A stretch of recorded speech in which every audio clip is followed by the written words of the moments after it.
I've said this before, and now it's time to dust it off and say it again. And I don't care whose feelings get hurt by this. Just like a suppository, I don't care if your ass gets sore. It's time to hit you with the truth. It is extremely embarrassing when somebody makes one thing their entire personality.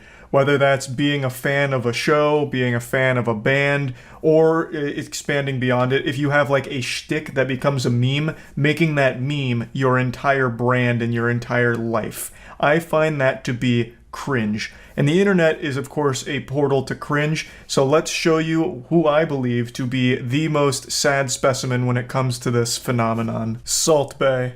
Salt Bae is a restaurant owner who rose to fame because he sprinkles salt down his arm like this while wearing goofy sunglasses. He looks like a time traveler from a steampunk dystopia. He took off as a meme and kind of a joke online, but then that meme got made into real flesh. He adopted that as part of his soul, and it has now become his entire identity.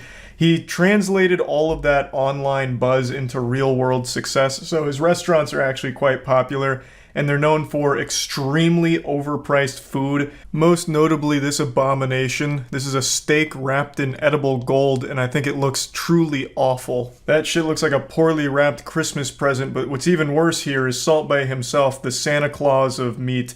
He comes to the table when you order something like this and puts on a little song and dance, so he cuts up the gold steak, and then he hits it with his signature anime finishing move where he sprinkles the salt down his arm, and then he grabs a piece of the steak on a knife and then dangles it over any woman at the table's face. He just like dangles the meat over there like he's at like a petting zoo or something, and then the women are expected to like lift up and then bite the meat off of his knife. It's pretty embarrassing to watch. Like, I can only imagine going there and seeing your girlfriend do that. You'd be like, damn, this is expensive and I feel like I'm getting cucked, even though everyone's clothes are still on. It's just, I think it's goofy, very silly, but overall, it's harmless cringe. But as is so often the case with these memers turned celebrities, he flew too close to the sun. I think this shtick was never entertaining. I never really saw the comedy stylings of sprinkling salt down his arm to be gut-busting or anything, but it's not like it bothered me either that he got popular from it. But he became way too pretentious with it, and to the point where he felt entitled to be on the field during the World Cup when Argentina won. So he went onto the field after Argentina won the World Cup, and he tried to make the entire trophy ceremony and everything about him. If you go to his Instagram, it's so many pictures of him holding the World Cup, you'd think he was part of the team that won it, even though he had nothing to do with it. And then he also has that picture in the bottom right that looks like he actually fished a piece of poop out of a toilet at one of his restaurants and was playing with it. So he was rightfully getting dunked on by everyone on the internet for this shit, and I just want to show you some of his worst moments here because, man, it is so bad. By far the worst one is him trying to get Messi's attention. So you can see him kind of like harassing him and yanking on him to try and get Messi to acknowledge him, kind of like a toddler trying to get his dad's attention. But Messi's having no part of it. He's actually celebrating with the people that matter to him and his team, his family, and he doesn't give a fuck about Salt Bae pestering him for like a photo for his Instagram. It's so embarrassing to look at. Now, apparently, Salt Bae and Messi have met before. He wasn't like a complete stranger, but Messi just ate at one of his restaurants and Salt Bae fed him a piece of food. Like, it's not like they were inseparable friends or something. And the gall to go out on the field after the World Cup win and act like you're somehow best buddies with everyone on the team is so laughable and pathetic. It was so bad, in fact, that now FIFA is investigating how he even got on the field in the first place, because they're not entirely sure.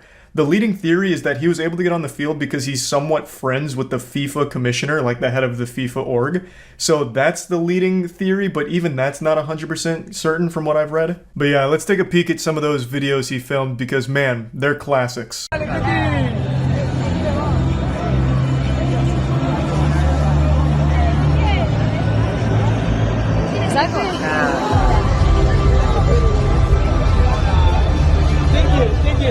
Just like taking a trophy from a baby. So Salt Bae continues to like yank on the trophy until finally the player just relinquishes control to it, and Salt Bae hoists it up as if he's somehow responsible for it. He also shakes his finger no to the baby, letting him know that it's his turn, it's his trophy, he fucking deserved it. He put nutrients in that team's body one time fucking 4 years ago. So he's just as much a part of the crew as anyone else there. He has every right to this trophy. The delusion is remarkable. It should almost be studied. And of course you can't go for a single video without hitting him with that salt sprinkle.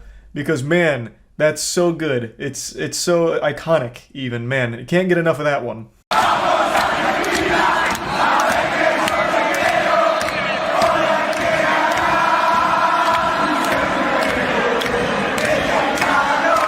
Man, that guy's face really tells the whole story. That discomfort. Faking a smile, but his eyes are just beyond annoyed. Wondering who is this guy and why is he squeezing on my hand and trying to grab the trophy from me? This one's a real quick one, hitting him with a wow and then spanking the trophy, giving it a little slap on the keister there. And you can see yet another player very uncomfortable with Salt Bae's presence. He's just this like miasma of uncomfortableness. He swoops in like this absolute plague of awkwardness. He shouldn't be there, and everyone knows it, and he is there, ruining the moment. It's so fucking weird. Oh, here's a great one for the scrapbook. Yeah, biting on his medal there. I'm sure he really liked that. The guy that he is not friends with, doesn't even really know, coming out of nowhere for a photo op, and then surprising biting on the medal. Though I guess in Salt Bae's defense, the medal does look a bit like a waffle, so maybe he got a little confused. Maybe he was hungry. There were a couple more sightings of Salt Bae out there making a fool out of himself, but I think these are by far the worst, so there's no reason to keep dunking your head in here into the cringe. I just wanted to make it very clear that this is some absolute clown behavior. I never think it's a good idea to try and make one thing your entire identity. Whether it's a meme, whether it's you just being a fan of something, I always think that that's always just going to be a path to cringe. Just imagine getting a huge ego because you sprinkle salt down your arm on overpriced steak. This isn't the only case of this happening though, by the way, and I've talked about one other before that I'll briefly mention here since it's related. You might remember during E3 a couple of years ago when Keanu Reeves made a surprise appearance, there was that "you're breathtaking" moment that, you know, captured the world and tugged on everyone's heartstrings. Well, the audience member who shouted out, "No, you're breathtaking," which became a huge, online deal, the guy who shouted that tried to make an entire career just off of that one line, that one moment, trying to capture that lightning in a bottle over and over again. He became a YouTuber and streamer who tagged everything with hashtag "you're breathtaking" or hashtag breathtaking and called himself the breathtaking guy. I think. I can't quite be certain if he called himself the breathtaking guy. I don't really remember exactly what he gave himself, but I do remember everything he did. He did it with the "you're breathtaking" as the forefront. That was his whole brand and that was his whole online identity, and tried to make a career out of it. It didn't really work. It kind of worked in the beginning because it was still like a wholesome moment and it didn't seem like he was trying to clout chase off of just that one thing. But then it lasted for over a year. Like, I still kept up with him like a year later to see if he was still doing it, if he'd finally like graduated from that and started to maybe pivot into a different kind of shtick or even no shtick at all and just being a streamer or a YouTuber. But he never did in the entire time I was checking in on him. It was always going by the "you're breathtaking" moment to try and make that his thing. And it didn't pan out super well.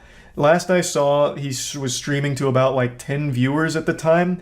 And I just felt really bad for him because this is one of those moments where you have this huge blow up almost overnight because of one thing that you did that everyone loved.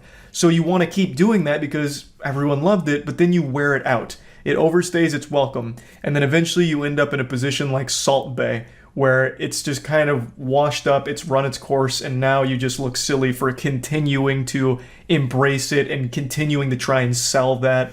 So I just wanted to bring this up because I think Salt Bae is a bit of a loser, especially for this World Cup shit. That's about it. See ya.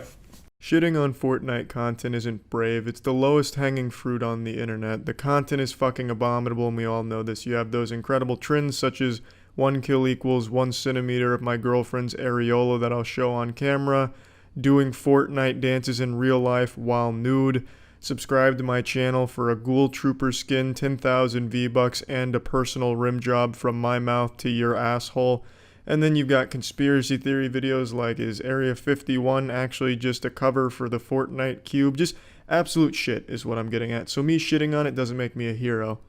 But I'm gonna shit on it some more. Atop the Mount Olympus of suck-fucking Fortnite content there stands one champion. His name's Exility. It's all just clickbait nonsense like, Fortnite will fuck your wife while you're asleep, and here's how. Oh, and then the follow-up video, Ninja will fuck Fortnite's wife while Fortnite is asleep, and here's the evidence. And it's all just clickbait bullshit that's all padded for 10 to 20 minutes longer than it should ever possibly need to be. This is from one of his newer videos. Fortnite's gonna be offline for a while. The East Coast is in a declared state of emergency because of Hurricane Florence, which is on a fast track to North Carolina and headed directly for Epic Games offices. If Epic Games doesn't do a good job preparing for this catastrophe, Fortnite servers could go offline for months.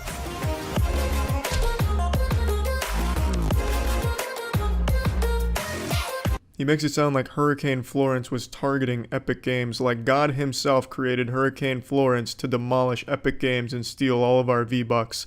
It's amazing. He spends this entire video under the premise that Epic Games is going to be destroyed. It's going to be a pile of rubble and ash, and every employee is going to be fucking destroyed and sent straight to hell because of Hurricane Florence. He treats it like it's Voldemort. And then he has the audacity to pad this video over 10 minutes to talk about every single previous hurricane that's ever hit the United States. It's fucking horrible. It's the worst history lesson I've ever heard in my life. It's 3 a.m. and I've been watching Exility videos for the last hour. Probably gonna have a fucking dream of Exility clickbait. How Charlie woke up 6 inches taller, and then I'll wake up and I'm not 6 inches taller, I'm still 5'6". Anyway, I'm gonna finish this video in the morning.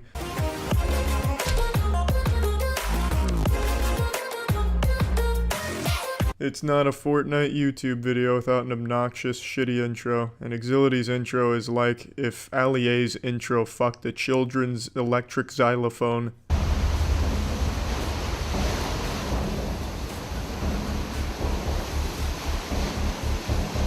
If flooding like this occurs in Carolinas, Epic Games and Fortnite are going to be out of commission for a while. On top of the flooding and the storm surge, there's also extremely high winds. Yeah, no shit, Chief Meteorologist Exility. If Hurricane Katrina flooding happened in North Carolina, I'm sure the office would get a little soggy. It's a statement you can make about anything. You could show a video of an intense thunderstorm and say, but what if this happened in North Carolina right over Epic Games headquarters? What if a lightning bolt struck Epic Games, caused the entire facility to explode, killing every single worker there? There would be no more Fortnite, and this could happen, here's why. It's just fucking fear-mongering to make children afraid and click on his video because they think their beloved Fortnite's about to go offline for a few minutes, which didn't even happen. I mean, Hurricane Florence didn't destroy the USA, it's not underwater now. USA and East Coast hasn't become Atlantis. It was just a blatant fear-mongering to capitalize off the hysteria from the latest hurricane, and it's a shitty research video here. It's like a children's book report that is just padded for word count. If someone submitted this to me and I was the teacher, I'd give this a D. I wouldn't give it an F because they clearly put a little work in here in terms of editing, but other than that, there's just no substance here. TSM Myth was one of the most viral Fortnite creators on YouTube and Twitch. However, over the last couple months, his YouTube views have dropped dramatically. His streams aren't performing as well, and he's unknowingly been killing his YouTube channel and career overall. It was actually this video right here that convinced me that Exility is just a big old pile of filthy dog shit, because this is just so clearly baiting a bunch of people into clicking on it because they read that and go, hey, wait, TSM Myth hasn't lost his career, he's still extremely popular. What is this guy talking about? What was that one simple mistake? Then you watch this entire 17-minute insufferable video with this man's screeching, nasally voice, and he has nothing to say about how he lost his career. He keeps hyping it up like, he made one simple mistake. Oh, and we'll get there. Don't worry. It'll be towards the middle of the video. You get to the middle of the video? Oh, we're almost there, guys. We're just getting to chapter 3 here, act 4 of this play that I'm creating, and milking as much YouTube dollars as I can out of watch time. But trust me, it's coming. And then, you get to the end, and it's not there. This video is basically like one of those virus ads on a porn website. Click here to find the one simple trick that scientists don't want you to know about getting a bigger dick. That's what this video is. He shows one clip where he's like, this is the one. This is what cost Smith his career. And it's a clip where he falls off a cliff once. And then he's like, yeah, but this didn't really cost him his career. So the video said, this is how Myth cost himself his career. This is how he lost his entire fucking career. This is why he's homeless. This is why the mafia wants to kill him. You go through the whole video, and at the end, he's like, yeah, well, obviously Myth hasn't lost his career. He's still extremely popular, but I mean, what if? What a convincing argument. Bulletproof. Watertight. What if Exility held the dirtiest part of my butthole? At least with that guy who became the meme for the Burger King ass pickles or whatever it was, he had like a cool voice and way of talking. Foot lettuce, that's what it was. At least he had a cool way of talking. There's nothing cool about this guy. There's nothing that draws anyone in here, except maybe his uber epic gaming challenges that he issues to his viewers in the middle of his videos, putting them to a dead stop to do this fucking stupid challenge to try and game the system and get more likes out of it. Let's check the one that he threw onto this myth video. Did. The next thing we're going to talk about is the fatal mistake he made after his decline began, and a specific clip that was very instrumental in his downfall. But real quick, I've got a challenge for you guys, and you only have 5 seconds to accomplish it. Drop a like and subscribe, and if you're able to accomplish this in the next 5 seconds, then you will have 5 years of incredible luck. Just the luckiest things will start happening to you, so just trust me, try it. It really works, and let's get back into the video. Hey, what's up, fam? Let's get those swag likes on this video and smash that subscribe button with bell notifications annihilated on, and you'll receive 10 years of pussy. Yahoo! This dude's fucking channel banner is begging people to turn notifications on and subscribe. And another big pet peeve, every single video he uploads, he hashtags Exility, hashtag Exility, as if a single child that subscribed to him is subscribed to him because they support him. They just like all the people he clickbaits. He's a brand new channel, it seems like, for the most part, in terms of content. But he's got the system figured out. If you want to really explode on YouTube right now, you take the most popular internet people and you make up some bullshit about them, or you do some cheeky bullshit where you count their donations, and that's how you do it. He's playing the game well, and he's not the worst Fortnite content producer there on the site. There's definitely worse ones and more insidious ones, but this one's just such a frustrating one for me personally, because I think this is just the laziest and shittiest content there is. At least when you're doing like strip challenges in Fortnite, you gotta actually strip, and there's something to that. Whereas here he's just leeching off of actually, talented people and people that others want to support, which is why they're clicking on these videos, because they're trying to learn about the person that they like. No, I'm sure everyone that watches Exility's videos don't even know they're watching an Exility video, because they don't give a fuck. They just want to hear about the content that they want to hear about the producer that he's talking about. But yeah, I mean, this is just some more shitty Fortnite content that I thought I'd talk about. So yeah. What's up, everybody? It's Critical. This is something I've never done before because I don't like to be a part of drama. I don't like to address it or anything like that. It's just not what I'm about. But this actually made me super upset. I'm sure a lot of you know about this situation. So this Nicholas guy posted a video talking about his experience with some big YouTubers. He made an animation. They put it on their channel. He felt he didn't receive proper credit or the terms weren't met, whatever. Most of the controversy is surrounding Nicholas and the Syndicate Project. But the way the Syndicate Project is handling the situation is absolutely disgusting. Nicholas's video is pretty professional. He didn't call him a liar. He didn't call him a scumbag. He didn't insult him in any way.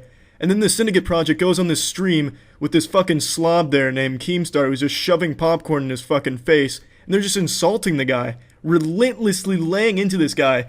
He's not even there to defend himself. And they're just personally attacking this man. The fucking Syndicate Project goes in there. Oh, he's just looking for attention because I'm the most popular guy in the whole fucking world. I get pussy. I'll fight anyone that says otherwise. He's a fucking liar. I hate him. Oh, if I saw him right now, I'd jerk him off so hard the skin on his penis would come off. Then I'd slap him in the face. Keemstar can barely fucking speak, but he's trying his best.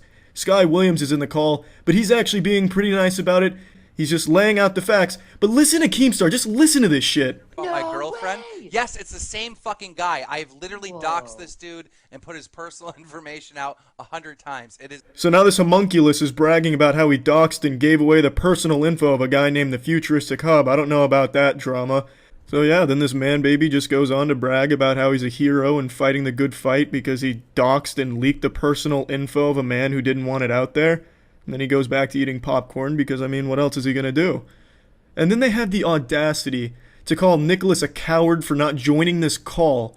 I think it's pretty clear why he wouldn't join the call. I'm pretty sure he's aware that if he joined this call, he would just get bullied by these two assholes. I exclude Sky Williams because, although he's on the Syndicate Project side, he's not being really rude. Now, I don't know who Keemstar, the Syndicate Project are. I'm guessing they're big YouTube names. I don't know. I don't pay attention to other YouTubers or pretty much anything on YouTube. But the way they conduct themselves is just abhorrent. So, in response to all this controversy and drama, the Syndicate Project made his own response. And he comes across as a massive douchebag in this. It is just unfathomable to think that the Syndicate Project would make this, review it, and be like, yep, this is a good response to the whole thing, and then post it. It is abysmal. Horrible. It decreased my sperm count just watching it. Now, on Nicholas's side, he at least does a good job of showing, hey, I'm telling the truth, look, here's all this stuff, and here's the evidence to back up my claims. Whereas the Syndicate Project just kind of bullies him. Oh no, you're full of shit. Oh, this is why you shouldn't do drugs, everyone. And whatever other mean tweets he had about the whole situation. Now, I'm not sure who's exactly correct on this whole thing, or who's telling the truth and who's not, but that's not the point. The point I'm making is that the Syndicate Project is handling this like a real dickhead. A real bag of penises. An entire vase of cocks. And Keemstar, this goofy fucking thing he's just an absolute asshole. He was talking about how the Syndicate Project should ruin Nicholas's life over this matter. Wow, buddy. That's real great, man. If this is a big YouTuber, I hope no one looks up to him, because he sets a horrible example from the things he was saying here. Now back to the reason I made this video. Not trying to prove which side is right or wrong in this matter. Just wanted to show the discrepancy between the way Nicholas handles it and the way the Syndicate Project handles it, and how unacceptable the Syndicate Project's behavior was during this. Now I know I didn't exactly handle things in the most professional way or say the nicest things about the situation, especially when addressing Keemstar. But this is something that really shouldn't have been so controversial, and definitely shouldn't have had Keemstar saying ruin his life over it. That's just barbaric, absolutely ridiculous, and Keemstar should be ashamed of himself. I can only hope he's not that type of person, and he just said something stupid in the heat of the moment. Now, I don't know anything about the Syndicate Project, what he does, what he makes, and I have no desire to anymore after this whole thing. But I know he must be a big name since his controversy is actual news, for some reason. So I have no doubt in my mind that people look up to that guy. And right now the message he's sending all of them is, hey guys, it's okay to bully someone, vehemently assault someone, as long as you think they're wrong. And that's just not a good message to send. That's not right. That is not what he should be trying to tell the people that look up to him. In all honesty, I didn't finish this stream. I just couldn't sit through the whole thing. It was just way too hard to sit through. So maybe Nicholas went in there and everything got squared away. Everyone's happy. But that doesn't matter. That's great, everyone's happy. But the way they handled it getting up to that point, assuming that even happened, was just mean and wrong. Now I know, no doubt, this video will make me a target for the Syndicate Project and Keemstar and whoever else, but I felt really passionately about this, that they handled it like bullies in a really mean and rude way. So I wanted to make this. This is my first time talking about YouTube drama. Woohoo! And yeah, that's about it. See ya. As you can no doubt tell, I've left my normal setup, ventured out into the great outdoors, God's country. I've left my domain expansion. I've been kidnapped by Austin Powers here. But my little adventure has the added benefit of serving a second purpose, which is being witness protection, so Mike Tyson doesn't track me down and, wiggle his way down my chimney and beat my ass in the middle of the night, because I'm about to sling a few insults here at this absolutely awful event that he's agreed to. I've said since day one, the genesis, that the Jake Paul vs. Mike Tyson fight is a pathetic embarrassment of an event. Just from a conceptual standpoint, it is so dog shit. And somehow it just keeps finding a way to get even worse. It's an absolute circus show. So Mike Tyson recently just had a medical emergency on a flight. He had an ulcer flare up, and it's postponed the event even further. I'll dive into that a bit more, but I just want to start, it's not even just the more recent stuff that's happening with the embarrassing press conference where Mike Tyson made the baffling statement about how when Jake Paul was 16 and dancing, it gave him a boner. That's a level of trash talk I've never seen before right there. I don't know what the plan was, but it fell flat on its face. I tried to figure out what the play might have been there, the strategy on stream. The only thing I could come up with was that he was trying to, belittle him as a fighter. It's oh, this guy, he's not a fighter. No, I don't even want to fight this guy. I just want to fuck him. Yeah, he dances around and stuff, and I just want to get over there and fucking squeeze on his little cheeks and twist on his nipples. Maybe make him uncomfortable with statements like that. I don't know. But it was a shocking display at the press conference. Everything about that was awful. They weren't taking it seriously. How could anyone take the fight seriously? I've speculated from the beginning that there's probably a no knockout clause. On paper, Jake Paul should have no chance against Mike Tyson, but he's 60 years old and he is turning to dust, as every human being will as they get later on in life. It's the way of the world. Mike Tyson is one of the best to ever fight. By all definitions, he is a certified legend at the top of the food chain. But he's pushing 60 years old. He's not in his prime anymore. And real life isn't like anime. Very rarely will you have like the ancient geriatric master with like a graying beard be able to stand toe to toe with the youth. You know, he's not Master Roshi, right? It's not how that works. Seems like a mod from GTA or something where you just spawn in two characters and have them fight because it's silly. But to have it happen in real life is just kind of sad. This is a lose-lose situation for Jake Paul, by the way. Jake Paul has a reputation for only fighting retired ex-fighters, not even boxers most of the time.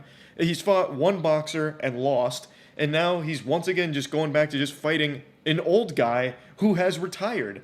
So if he wins this fight, no one's going to give him respect because he beat a nearly 60-year-old Mike Tyson, once again continuing Jake Paul's reign as like the fucking tyrannical boogeyman of the retirement homes.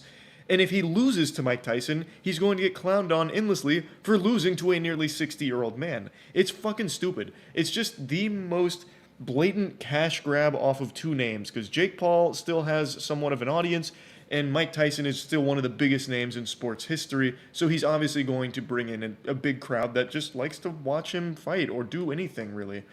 But beyond that, this isn't a you paid for the whole seat but you only need the edge type of situation, you know? You're not going to be biting at your nails, jumping out of the chair at every thrown jab or anything, because it's just kind of like a pathetic little whimper of a cash grab, really. Like, Mike Tyson has fought legends. Jake Paul fights to get out of his brother's shadow. They're not the same. This isn't a real match, no matter how hard they try and market it as such. Like, the press conference really set the tone of the whole thing where they're both laughing back and forth. This isn't a real thing. They're just both getting paid a bag to do it. And that's it. Anyway, I'll talk about the most recent blemish on this event. Mike Tyson had a medical emergency while on a flight. It was identified as an ulcer flare-up, and he's been advised to avoid heavy training for a few weeks. So, in response to this, the event has been postponed to later on in the year. People who had previously purchased tickets are still going to be able to have those tickets honored for the new date and all of that. Or if you can't make it, you get a refund. I don't even know why I'm bothering to cover that component of it. I don't fucking work for SeatGeek, but I figured I'll just give you the entire kit and caboodle here of the situation. So it's been postponed because of Mike Tyson's ulcer flare-up. And if Jake Paul had any level of shame, he would just call off the fight in response to that. Just be like, hey, Mike Tyson, you got nothing to prove. But unfortunately, he's a pathetic little worm who would never do that, because to him, he does have something to prove, that he's a real fighter. And to prove that, he fights retired boxers and sometimes not even boxers. If your grandfather's in a nursing home, you might want to give him a wellness check, because Jake Paul might have come into the middle of the night and given him a contract to take Mike Tyson's place in the fight. Doesn't matter if your grandfather's a retired plumber. That man's going to get his shit pushed in by Jake Paul, and he's going to be talking about it for months, about how he's like the ultimate fighter. But he refuses to fight actual people his own age or in the actual sports that he is competing in. And the one time he did, he lost. So he's gone right back to just attacking the elderly. It doesn't matter what happens in this fight. There's not a single soul on this planet that's going to look at Mike Tyson differently. If he loses the fight, no one's going to think that it ruins his legacy or anything. He's almost 60 fucking years old. Like, most people are kind of expecting that, but praying that he just, goes in there, goes ballistic, and just beats Jake Paul to a pulp. Like, obliterates him into, like, an unrecognizable fucking mess of flesh. That's most people's hopes, but if it doesn't happen, it's not going to affect Mike Tyson's legacy. For Jake Paul, though, everyone is going to look at him differently, no matter what happens with the fight. If the fight happens, which it seems like it will under no circumstances does it seem to be getting canceled, when this fight happens, everyone's going to look at Jake Paul even more pathetically. People will feel more disgust towards him than a urine stain in a gas station toilet. Because if he wins, he beat up an old Mike Tyson. If he loses, he lost to an old Mike Tyson. There is no winning in this scenario. The only winning move was not to play. But he can't fucking help himself. So anyway, Mike Tyson and Jake Paul both did issue statements in response to the ulcer flare-up, which I'll go ahead and go over here. Mike Tyson said, "I want to thank my fans around the world for their support and understanding during this time. Unfortunately, due to my ulcer flare-up, I have been advised by my doctor to lighten my training for a few weeks to rest and recover. My body is in better overall shape than it has been since the 1990s, and I will be back to my full training schedule soon." Now, Mike Tyson is in phenomenal shape, for sure. But there's a lot more that goes into fighting than just the shape that you're in the physique. And that's where old age really starts to take a huge toll. Jake Paul, this may have bought you some time, but in the end, you will still be knocked out and out of boxing for good. I appreciate everyone's patience and can't wait to deliver an unforgettable performance later this year. We can only pray that that's how this all unfolds. Everyone's got their fingers crossed that that's exactly what happens. Jake Paul also issued a statement. "I fully support postponing the event so Mike Tyson has no excuses come fight night. My fans know I don't want to face Iron Mike at anything but his best, which is why I'm fighting him at almost 60 years old when males really peak. 60 years old is when a man hits his power spike. That's when he's at his best." Yeah, absolutely. Yep, that's how that goes. But let there be no mistake. When he steps into the ring with me, I will be ready to claim my W with a sensational finish. Paul vs. Tyson will be one for the ages, and I promise to bring my best for this once-in-a-lifetime matchup. Jake Paul is correct about one thing in his statement, that Paul vs. Tyson will be one for the ages.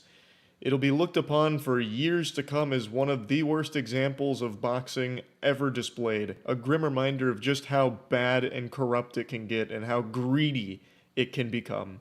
This shit is embarrassing, and I think it will always be looked upon as a spittoon for people to spit in to remind us that, yikes, that was a shameful period in boxing history. It's really just awful.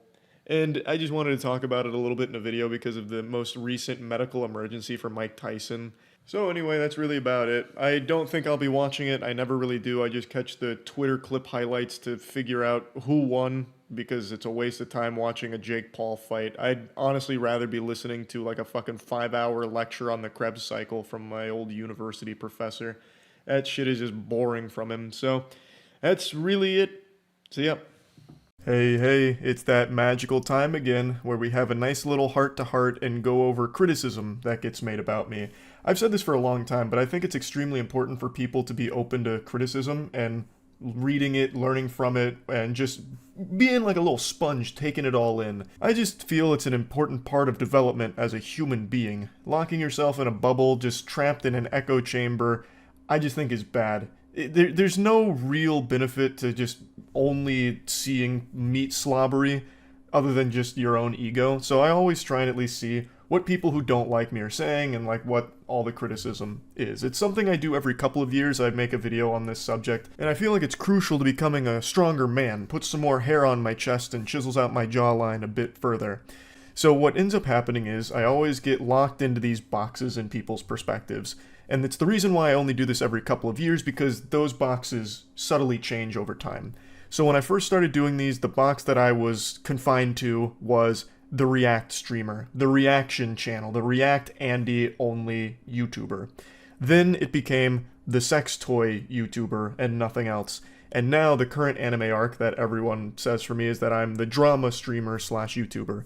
Though that drama title also existed back then as well, but more as like the side character, side quest personality trait. Now it's become like the defining one in a lot of people's eyes, which I personally find to be a peculiar turn of events, because drama used to be far more prevalent in my content and on my streams a few years ago than it is now. I used to be the instigator, the fucking catalyst in a lot of drama back then. I would be bringing poop to a piss fight pretty often. Nowadays, I'm usually going over wackier stories, but I do still, of course, cover quite a bit of drama. I've always had a fascination with it all the way back in 2016, so it's always been a pretty core part of things I cover.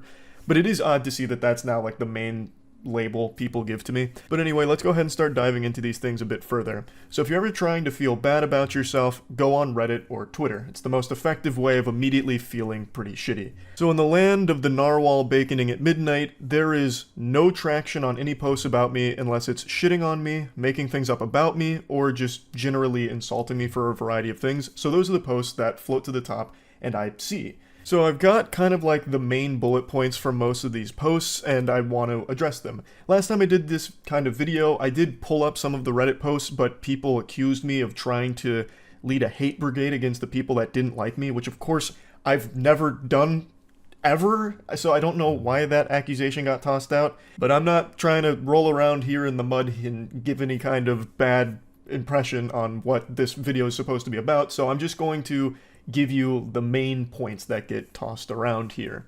And by far the biggest one is always my content used to be so full of passion and was generally better back before I showed my face. This is also criticism that has existed for about a decade now. Well, less than that, about 8 years now. And it's always a very big head scratcher for me because they used to say I put far more effort into my videos before the face reveal. Now, as I've always said, it's totally fine to not like me, or you get tired of my content, get tired of me, whatever, throw me to the side, hey, you know, like that scene in Toy Story, I'm done playing with you. I get it. That's totally natural on the internet. But this criticism is one that I always am left with a question mark over my head. Because as I've stated multiple times, the content I used to make, the gameplay commentary videos, I shit these puppies out in less than 10 minutes. I was like Jimmy John's with a freaky fast delivery of content that I really didn't enjoy making all that much. Like, it was great escapism for me, but it became something that was more of like a mental strain sometimes, because as I've stated, I was going through a lot during this period. So the example right there, the Halo Reach forklift, it's 5 minutes long. That's how long that whole video took me to make. Now, again, to reiterate this point, it's totally fine if you prefer that style of content from me back then, but it's objectively wrong to say that I was happier making that content or that I put more effort into that content than I currently do. Because nowadays I put significantly more effort into the content I make. Even something as simple as making fun of some alpha male douchebag tutorial looks maxing video or something is much more time that I put into that than any gameplay commentary video I ever made. Again, all of those gameplay commentary videos, the runtime is actually how long I spent on them. So they are factually less effort than anything I've done recently. But again, I didn't enjoy that process either. I've stated multiple times that when I was making these gameplay commentary videos, I had this like mental checklist of things I needed to go through for these videos, so I would just spit out this stuff that I had already kind of knew I was going to say beforehand. So I would always spam the word nipples as much as possible because people liked when I said nipples. I would talk about cum as much as I possibly could fit into the video. And then I'd make sure to interject as many XD random sentences as my little noodle could cook up. So in that Halo Reach video, the quote that everyone really loved was, "Well, rub my nipples with sandpaper and beat my wiener with nitroglycerin. Somehow that bitch got me." And that's just randomness out the wazoo. Like, I'm basically holding up a spork while saying that. And that was the vibe of every gameplay commentary video because I went into them with this pre-established checklist that I needed to tick all the boxes on. So another big one, you must be licking my nipples with the tongue of an elephant. Stuff like that. It's just random shit that I would say. There's nothing wrong with liking that. 100%, you're totally fine to still enjoy that, but it's not something that I'd like doing anymore. I don't script any of my shit. I feel like that actually takes a lot of the fun out of the process for me. I like just being able to go on the fly and get silly with things. And sometimes jokes work, sometimes they don't. But I just like that it's always a new experience. I'm not going in there like, okay, I need to mention nipples 5 times. I have to talk about titties and, you know, coming titties too. I didn't like that. So I don't miss making those kind of videos, but I know one of the main sentiments a lot of people echo is that they miss those kind of videos from me. And I'm sorry to tell you that I don't see myself going back to that. I really hated it. Like, I really grew to not enjoy that process. And it's actually why, if you've been around for a while, you'll know, after my lung collapsed for the 3rd time, I took like a 2 or 3 month break from YouTube. I heavily contemplated not coming back because it was such a strain to me to like have to force myself to say these things while playing these games because it's what people expected me to say. But I eventually did push through, and then my content changed and I got happier and I liked a different direction I was going. Like, I've been happier making content now than I ever have in the past. Yet a main criticism is people think that I'm more miserable now than I was back then, which, you know, I don't know how to convince you. I can't take you inside and give you a little magic school bus tour of my brains and all the smiles inside of it when I'm making things. Now, the next major thing that people are often criticizing me for is abandoning React content, which is crazy because when I last made this video, people were attacking me for making React content, and now people are really nostalgic for it. The biggest post right now criticizing me is about how dog shit my streams are because I don't do React content anymore, and all the 100 or so comments are agreeing with them that, yeah, my only talent was reacting to videos, it was the only thing I was good at, now that that's gone, they had to unsub this and that. And I don't really understand why you're still in the subreddit if you've unsubbed and hate me. I don't really get the point of that, but I'm not your dad, you can spend your time however you want. But basically saying that now that the React content's gone, the streams suck. And then in other posts in the past, there was a lot of comments on posts like these saying that, yeah, now all he does is pump out low-effort slop, which I think is an ironic thing to say on posts missing my React content, because even when I was doing React content, I was very open about how low effort that was. There is nothing more low effort than React content, period.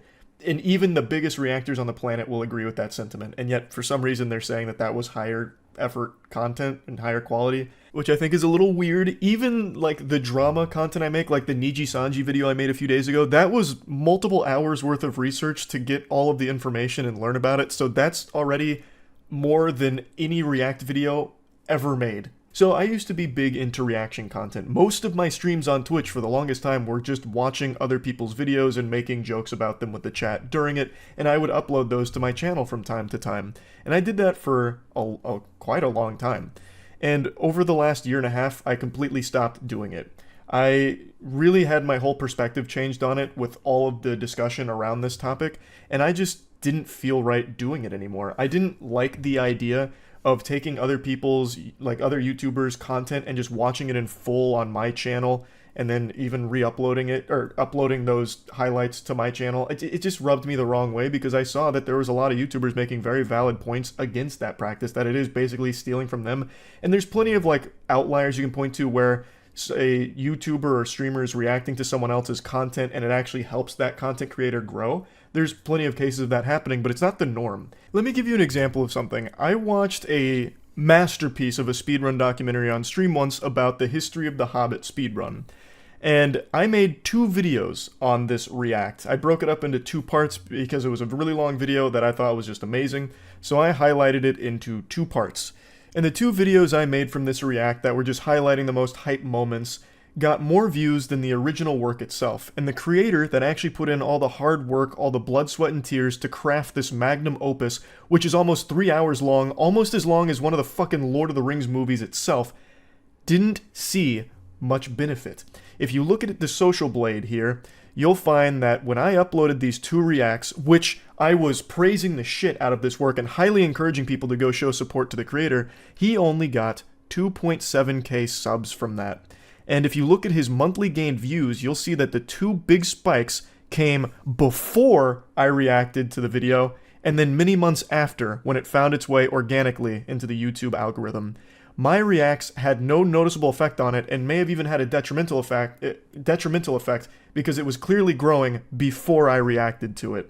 And that just does not seem fair to me. Now in this case, the creator of the video, Karma, was in the chat while I was watching it and seemed to really appreciate it and was having fun watching my reaction to it and everything. So like, it's not like I went behind their back and, tried to steal the views away from them or anything.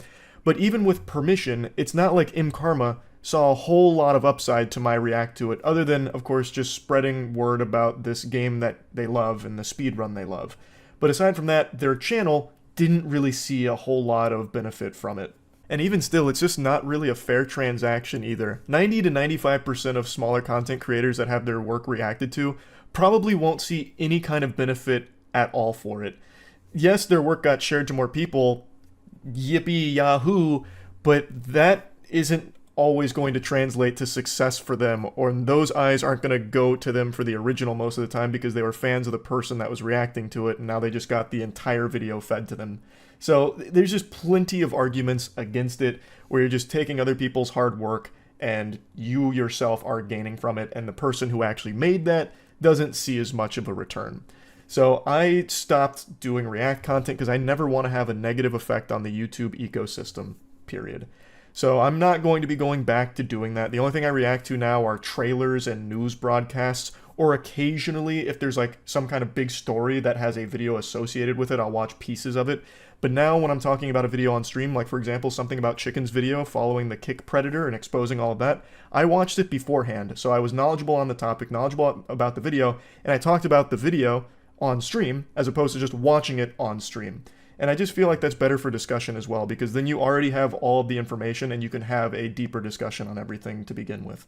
So even though people found that to be great content, it's not content that I was proud of, and it's not content that I'm missing doing by any means. But people are saying that the streams have really had a downward decline in quality because of the absence of reacting. And it sucks to hear that. Like, that doesn't feel good, because I still really enjoy streaming. I don't do it as much now, but when I do it, I have a great time with it. And I really don't think the format of my streams have changed at all. I even went back to like the golden age of Moist Critical streams where I was a React Andy, really fucking popping off.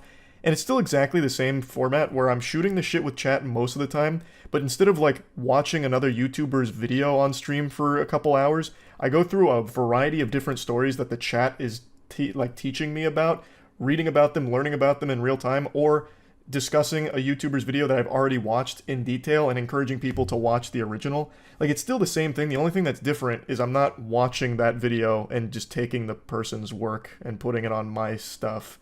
So I don't think it's changed that much. Another thing that I saw on a Reddit post today is that someone said I'm just always on my phone while streaming. And that's a criticism that I'm just going to slap down, because you are just making some shit up. My streams during 2020 through 2022, when I was still grinding my RuneScape, actually it was like 2019 through 2022, when I was still grinding my old school RuneScape account, fishing for max level, I was actively on my phone in every single stream grinding multiple skills. Let me just show you a clip of what a normal stream would look like. The Lex government laboratory that we have to take it to, where they'll analyze it and tell us if it's real or fake. We just haven't had a chance to do it yet. Alright, it's time. Instantly. Holy fuck. Thank you, Nick. Sponsor iDubbbz for his boxing match. That's such a cute idea.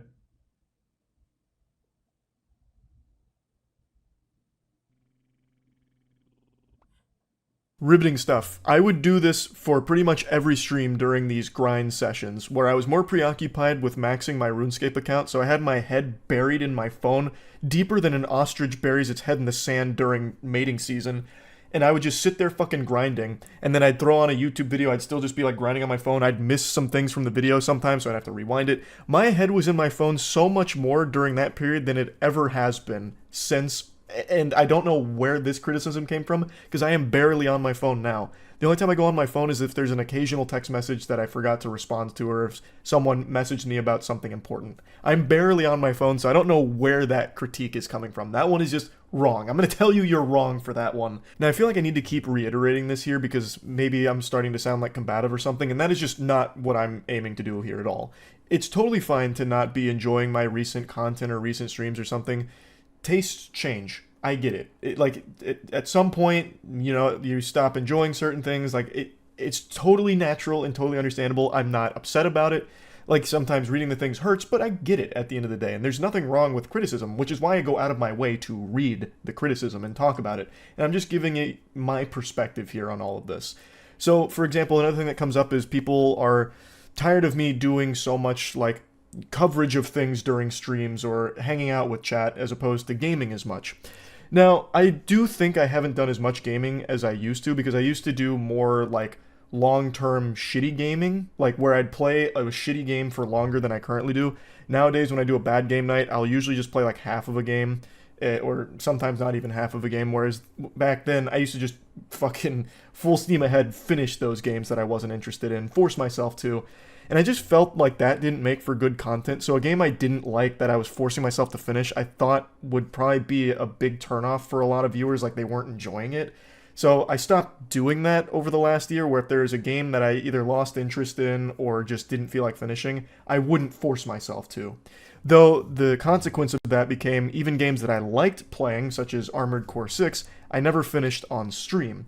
I started playing games more off-stream last year and even into this year than I ever did in the past. I talked about this years ago, but I completely stopped playing games on my own because I just elected to do them on stream with others. I went back to playing games on my own, like Alan Wake 2, and people didn't like that. So I started Alan Wake 2 on stream, the stream crashed, and then I ended up getting COVID, so I watched Alan Wake 2 on my own, and then when I got better from COVID, I played it on my own. I didn't stream it. Same with Spider-Man 2, played it on my own. So I do admit there was a lot of games I didn't play on stream to completion that I would have liked to. And I do understand that people probably want more of like completing games. So I've been doing that in 2024. I completed Suicide Squad on stream. If that doesn't showcase my perseverance and resilience, I don't know what does. I have been doing a lot more gaming in 2024 than in 2023, and I am finishing the games again. Because I know people like to experience it with others as well, so I'm going to work on doing more of that again. But that's a totally fair criticism that I haven't been gaming as much. On stream, that is. So I've been making sure to get back into the swing of doing most of my gaming while being live on stream. So you can expect more of that. And definitely more bad game nights, because those are always super fun. There's just been like a flood of games coming out, and a lot of them have been bad recently, so I've been getting pseudo-bad game nights recently too. But anyway, I think that is something that I need to actively work on and have been. So now let's go into another criticism I see a lot of. When I'm streaming, I'm always reading the chat, so I'm always talking with people in chat. Unless I'm playing a game, then I'm usually focused on the game and not interacting as much. But for the most part, I'm shooting the shit, so I'm seeing a lot of things. And it's Twitch chat and YouTube chat, so you're going to see some profoundly stupid statements. And oftentimes, I joke about those things. It's never really coming from a place of malice, unless of course the statement I see and call out is like a blatantly awful one or racist or something really terrible. Then I will get mean, because that deserves to be slapped down. That is some bad shit, and I will call that out from time to time. But when it's just something like weird or a bit odd, I'll joke back with the person, and I feel like a lot of times people are thinking that I'm being nasty to them when that's not really what I'm trying to do. And maybe that's on me, maybe it's my fault for not making it clear enough, but when someone says something like, "Hey asshole, when are you gonna play Helldivers 2? You promised you'd play it," and I'm literally playing it in the stream that they post that message in, I'll usually say something back like, "When are you going to open your eyes?" or something. Like, I'll joke to them about it, but I'm not trying to be like nasty about it or anything. I'm just saying something silly back. Like, it's not trying to make an argument with the person out of it. And I feel like that might just get misconstrued somewhere along the way with viewers watching. So that's something I probably need to be more mindful of, I guess, because I'm never trying to make it like aggressive as a response. Or especially when we get into our heated alien debates where we start fucking talking about warp drives and I start getting real animated about warp drives and fucking the WoW signal. I'm never trying to be mean to people talking about it. I am just getting passionate and silly with them.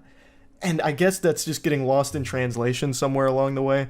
So it's something that maybe I need to recognize more of, because people seem to think that I'm being mean to viewers, or I'm just a really grumpy old man.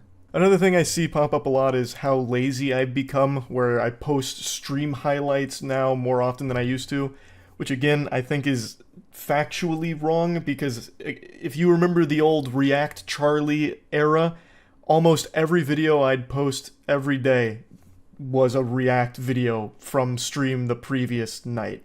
Like, I'd be posting 2 or 3 sometimes in a day that were all just stream highlight React moments. Now, I do still post stream highlights, of course, especially when it comes to like gaming related stuff. And sometimes I'll use some stream highlights in content. Like, for example, the situation with the cop and the falling acorn yesterday. I spliced in like a minute's worth of stream highlights, and that was a topic I learned about on stream and talked about further in that video. And I do still post like entire videos that are composed of stream highlights if I thought the topic was really interesting or if something was going on. But I do significantly less of that now than I used to, and it's really not even close. I feel like most people don't remember how much my content was just stream reposts a couple years ago. I really feel like I do more variety of content now than ever before, and I certainly put in significantly more effort to my content than ever before. It's just that big stuff, the really passionate, really expensive, and really like hands-on, lot of work content is not the content that gets the most views. Like the MWL, our Moist Wrestling League, that takes months worth of planning, it's very expensive, and the views on that is significantly less than pretty much anything else I make. Which isn't the biggest deal to us because it's fun. I love doing it, so I have no plans on stopping it anytime soon, but a lot of people aren't seeing it, thus they're not getting exposed to this wide variety of content I produce. And even outside of that, like the Dungeons & Dragons show, Skill Check show, that is another massive time investment. It's a lot of work and it's a lot of fun. There's a lot of passion behind that. It even has its own YouTube channel now.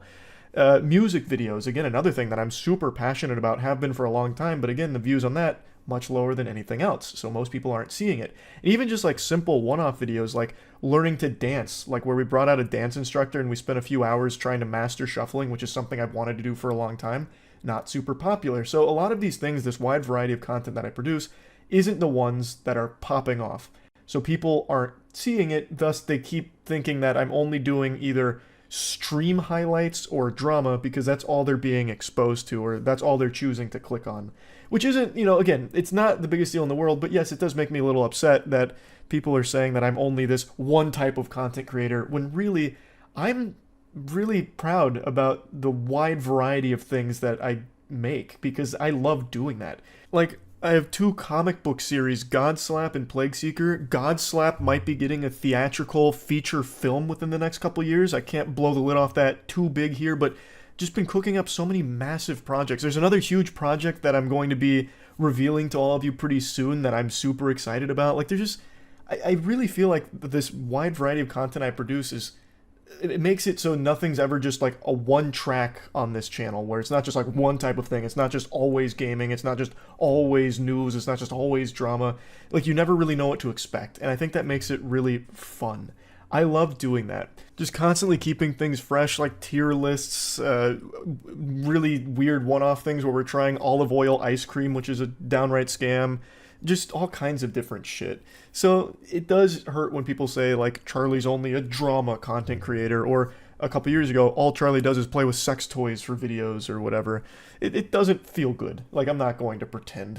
Like, yeah, I wish more people knew about the large variety of things I do, so I wouldn't just get like a label slapped on me for something like that. But I get it. Like, I can't be mad about it or anything. Like, I do understand. So it's not like an incorrect criticism or something. Again, this whole video is just talking about these things from my perspective on all of it. And just listening to all the feedback and taking it in, thinking about it. I think it's very important for anybody, really. So yeah, I think this is all of the main criticisms that I've seen. I don't think there's anything I missed. But yeah, anyway, that's about it. So yeah. The desire for internet clout is an irresistible urge, an itch that must be scratched by any means necessary, including faking good deeds for the sake of the camera. I'm sure you've probably already seen what I'm about to talk about today, since it went very viral. It's that couple that made dirty, stinky ramen in the back of their pickup truck and drove it around to feed the homeless. But it's clearly a fake staged video in order to make themselves look like saints, and they only drive it to one person who's a friend of theirs that's pretending to be homeless. It's pathetic. It's not meant as a joke, it's not meant to be satirical. This was clearly trying to capitalize off like a wholesome moment to get popularity. They were too lazy and couldn't even be bothered to do an actual good deed for someone in need, so instead they just faked the whole thing and wasted a ton of food in the process, like a ton of ramen. They started dumping in random ingredients like they were Professor Utonium trying to make the Powerpuff Girls, so they start fucking plopping in pounds of onion powder and all kinds of other shit. I wouldn't be surprised if they also started dumping in like raw plutonium. Like, it's just a foul concoction that they made, and they put it in the back of their pickup truck, and it is absolutely vile. A meth lab is cleaner than where they made this ramen. Did you see that lady on Twitter putting a bunch of warm ramen in the back of her pickup truck to feed the homeless? Oh my god, that shit was wacky, yeah. God, Jesus Christ.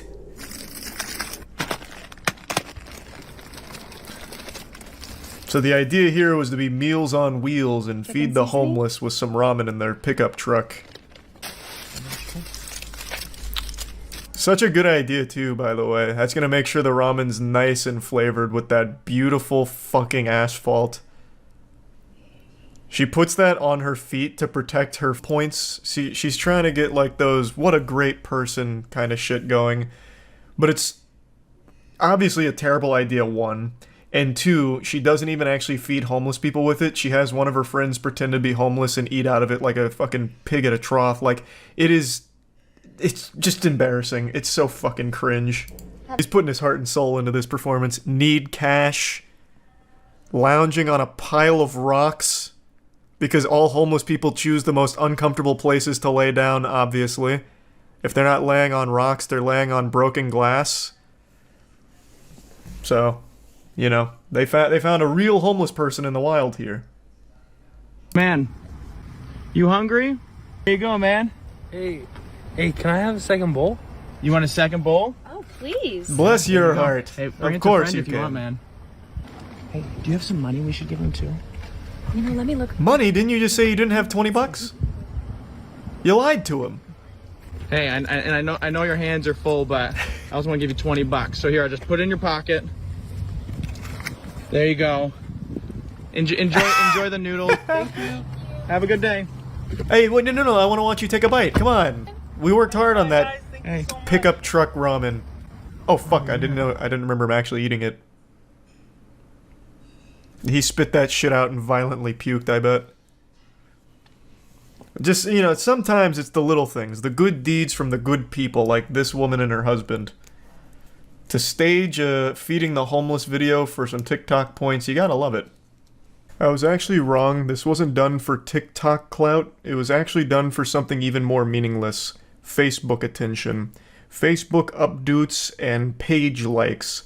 If you started downloading pictures of spit as NFTs right now, that would hold more value than Facebook likes.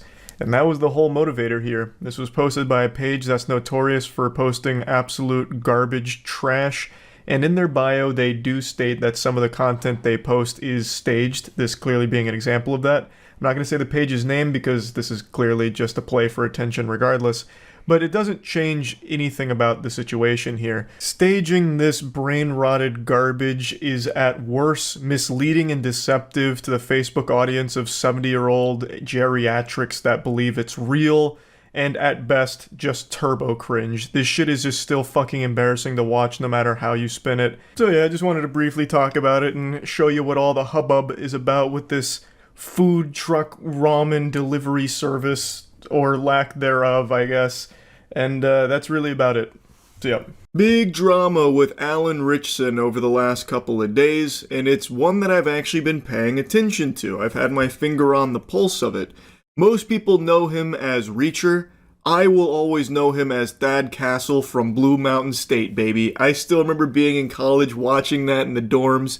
It's nostalgic. Unfortunately, though, he's been embroiled in controversy because some security camera footage was released that showed him beating up his neighbor. Maybe he finally located the guy who shoved his finger up his butt, Thad Castle, out for revenge, and everyone was quick to dogpile on top of him, insulting him, talking about him like he was goddamn Cobra Commander, about how he's unhinged and unsafe to be around. He's a fucking villain of the highest order, a violent, roid-raging maniac. Lock him up. He clearly started everything here on this innocent man, and then that innocent man did a little Wambulance world tour with the French cries going on about how, like, he did nothing wrong and he's just out of control. I just asked him to slow down and then he fed me knuckle sandwiches and then wedgied me and then he beat the snot out of me and I fucking drained the piss from my balls. How could Alan do this to me? I did nothing wrong besides instigate everything. Spoiler alert, Alan Ritchson's body cam dropped today. And now most people are singing a different tune after actually seeing the whole thing.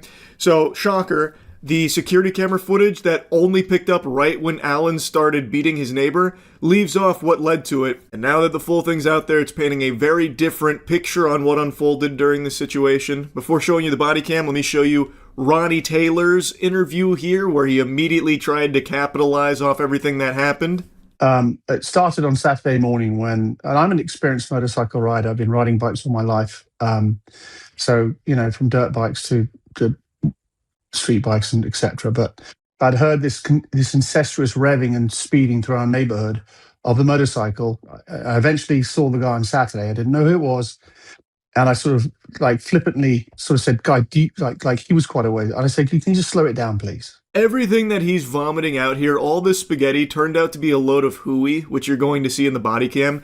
The reality of the situation is far different from the fantasy that he's describing here. He then briefly drops his resume on his experience riding as well.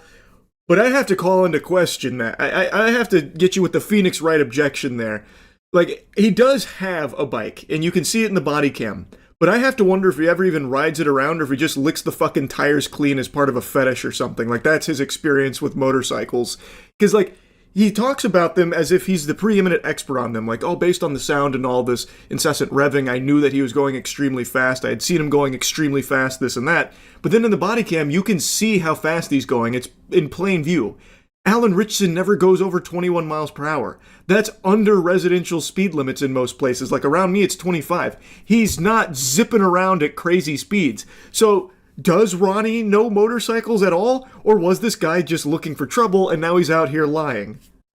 And then there are numerous people in my neighborhood who caught all of this on Ring doorbells of him speeding through the neighborhood. And on Sunday, when I was cleaning my bike outside my house, he rode past once, twice, and on the second time, I walked out in front of him and I said, "You've got to stop. Someone's going to get hurt."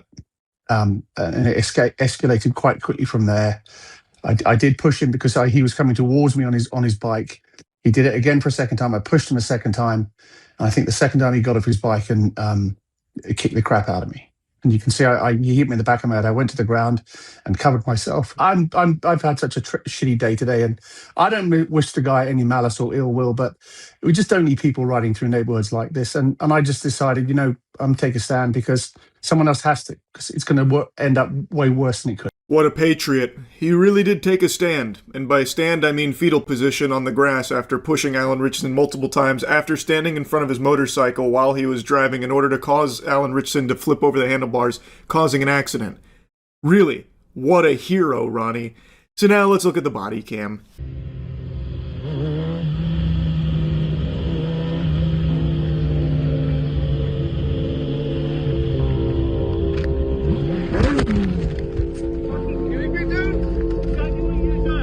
Fucking kidding me, bro? What?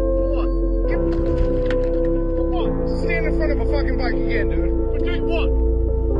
You threatened my fucking safety, bro. Are you kidding me? I should not be the fuck out of him. Go ahead, go out. I've called the BPD. I've called them already because you've been driving around this fucking neighborhood like a fucking lunatic. There's kids running around there. Go ahead.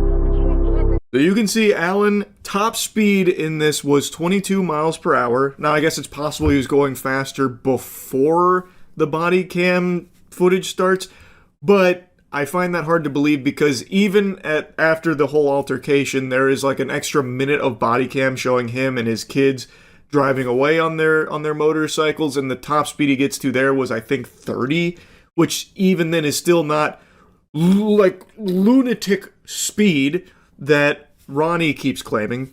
But in the body cam, you can see he's going 22 at top and then starts slowing down, going near Ronnie. He gets down to, I think it was 19 miles per hour. Then you can watch Rat Ronnie decide to get in front of his motorcycle by taking multiple side steps over there like he was playing defense on a basketball court. So then he gets in front of Alan, who then slams the brakes. He squeezes very hard, and it sends him over the top of his motorcycle because he wanted to avoid hitting him. He wasn't going fast enough to splatter him like it was Halo 3 or anything, but he still didn't want to cause some kind of injury to this guy who's now just fucking stood right in front of him. So I think that's very clear that Ronnie is the one that instigated this. It was not calm and collected like Ronnie seemed to indicate it was in his interview. He went in front of Alan, which could have very easily injured Alan, sending him over the handlebars there. Then that's when it gets a bit handsy. Alan and ridiculous Ronnie here kept shoving each other. It seemed like Ronnie did it first, so Alan shoved him, causing him to like ragdoll onto the driveway there. Ronnie, I think, now this is just my little game theory here, my tinfoil hat conspiracy. I think the plan was Ronnie was looking for money. I think he was trying to look for like an easy lawsuit. So he tried to position himself in a way that would have Alan Ritchson be the bad guy and like attacking him and shit. So he then stood in front of the motorcycle hoping that little element of this whole thing would never see the light of day. That's just what I think, because this is just so inexplicably stupid from him. Alan doesn't appear to have been driving at lunatic speeds or driving recklessly. He's with his two kids and they seem to be practicing safe driving here on their motorcycles. And B, Alan immediately starts like instigating like physically with Alan afterwards too. When Alan is a big boy, that's a pretty big mammoth of a man right there. That is a mountain of meat. And Ronnie instantly is getting ragdolled, but keeps coming back like just some kind of malfunctioning Oblivion NPC that can't get enough. So the question begs to be asked, why did Ronnie do this? It wasn't to protect the neighborhood or save the world or anything, because it doesn't seem like they were in any danger. It doesn't seem like there was any dangerous driving or fucking lunatic speeds and driving like recklessly. Nothing like that. So to me, it feels like he was looking for some kind of payday out of this through like a lawsuit or something. That's my guess. Are you drunk right now, bro? Go ahead. Are you drinking? Go ahead. Call the police. Out of your fucking mind, dude. Call the police. Fucking, I'll fucking knock you out, bro. Right now. Right, call the police. Unbelievable, dude. Call the police. I should have run you over, dude. You did? You did?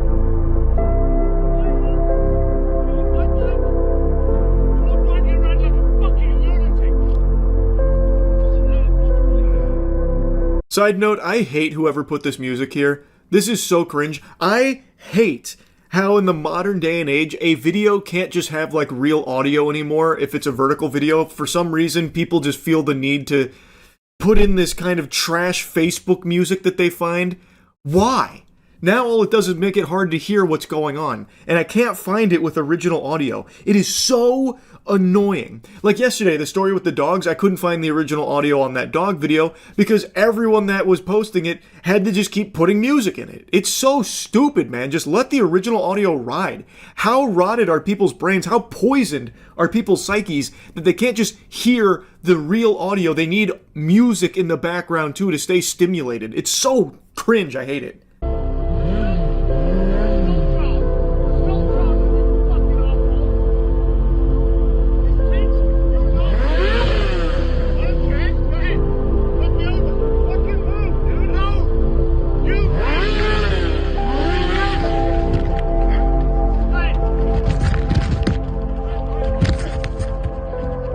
Ronnie keeps following him around saying that he's driving like a fucking lunatic. That is his only dialogue option here. This guy must have like a string on his back that you pull it and all he says is, driving around like a fucking lunatic. That's his catchphrase. That is literally all he keeps doing is saying that. And then when Alan gets his bike up and is about to try and leave, Ronnie then prevents his exit. Ronnie stands in front of him again, restricting his ability to leave. Alan is trying to leave this situation. Ronnie is preventing it. And then Ronnie shoves him. It also seems like Ronnie pushed the bike over as well, but you can see Ronnie also shoved him after the bike got dumped. And that's when Alan pushes Ronnie to the ground and then beats him a bit. And that's where the security camera video starts. So you missed everything that Ronnie did to cause this altercation, and the security camera footage that was surfaced a couple days ago only showed this piece to make it seem like Alan Ritchson did everything wrong. It was all his fault. When really, the whole story, the real reality here is Ronnie. Ronnie smelt it and dealt it. He was the one that really caused all of this, and I think he was really hoping that this footage didn't exist. Fucking out of your goddamn mind. Just fucking stay down. Stay down. Are you fucking stupid? Jesus Christ. That's where the physicality stops. Ronnie does still fling some more words towards Alan, but it ends with Alan and the kids driving off. And like I said, it's not like they start speeding off either. They stay under 30 for the most part. It's only towards like the very end of the footage that they get up to like 31 and then like reach a stop sign or something like that. But even then, there was nothing in this entire body cam that indicated to me reckless driving at dangerous speeds in this area. So I really feel like Ronnie was just fishing for confrontation as a means of trying to get some kind of payday out of it. That's what I believe. And he instantly tried to turn around and like put his name and face out there with these interviews to garner sympathy. And I think that it's been largely unsuccessful now that this body cam footage is out there. So yeah, I wanted to yap about it a little bit. That's really it. See ya. Heavens to Betsy, what a week, huh, sports fans? Holy Toledo. Yeah. So, Moist Critical's in a big oopsie-poopsie situation here. It reminds me of the time in Moonfall when KC Houseman sacrifices himself and dies of cringe to become the moon. Yeah, so being serious now, since this has become such a big issue, I've been in a lot of drama recently. I'm in hot water and I'm biting on the fart bubbles that pop up in the bathtub here. It is a lot. So let's start with the most recent one today. My retirement. I didn't know I was retiring. That's news to me. I'm as shocked as all of you are. I had a ton of fun last night playing a game called Clickleding, which is basically like a cuckoldry simulator but for clicking against like the Lorax in a hotel room. And I just did like an old school gameplay commentary video. I was bubbly, full of jubilation. I posted it today only to learn that I'm just a big old fucking liar. Liar, liar, plants for hire, I suppose. Apparently, and I didn't know this until I posted the video, everyone was under the impression that I was quitting the internet. So I started scratching at the hair on my chinny chin, wondering, when the fuck did that happen?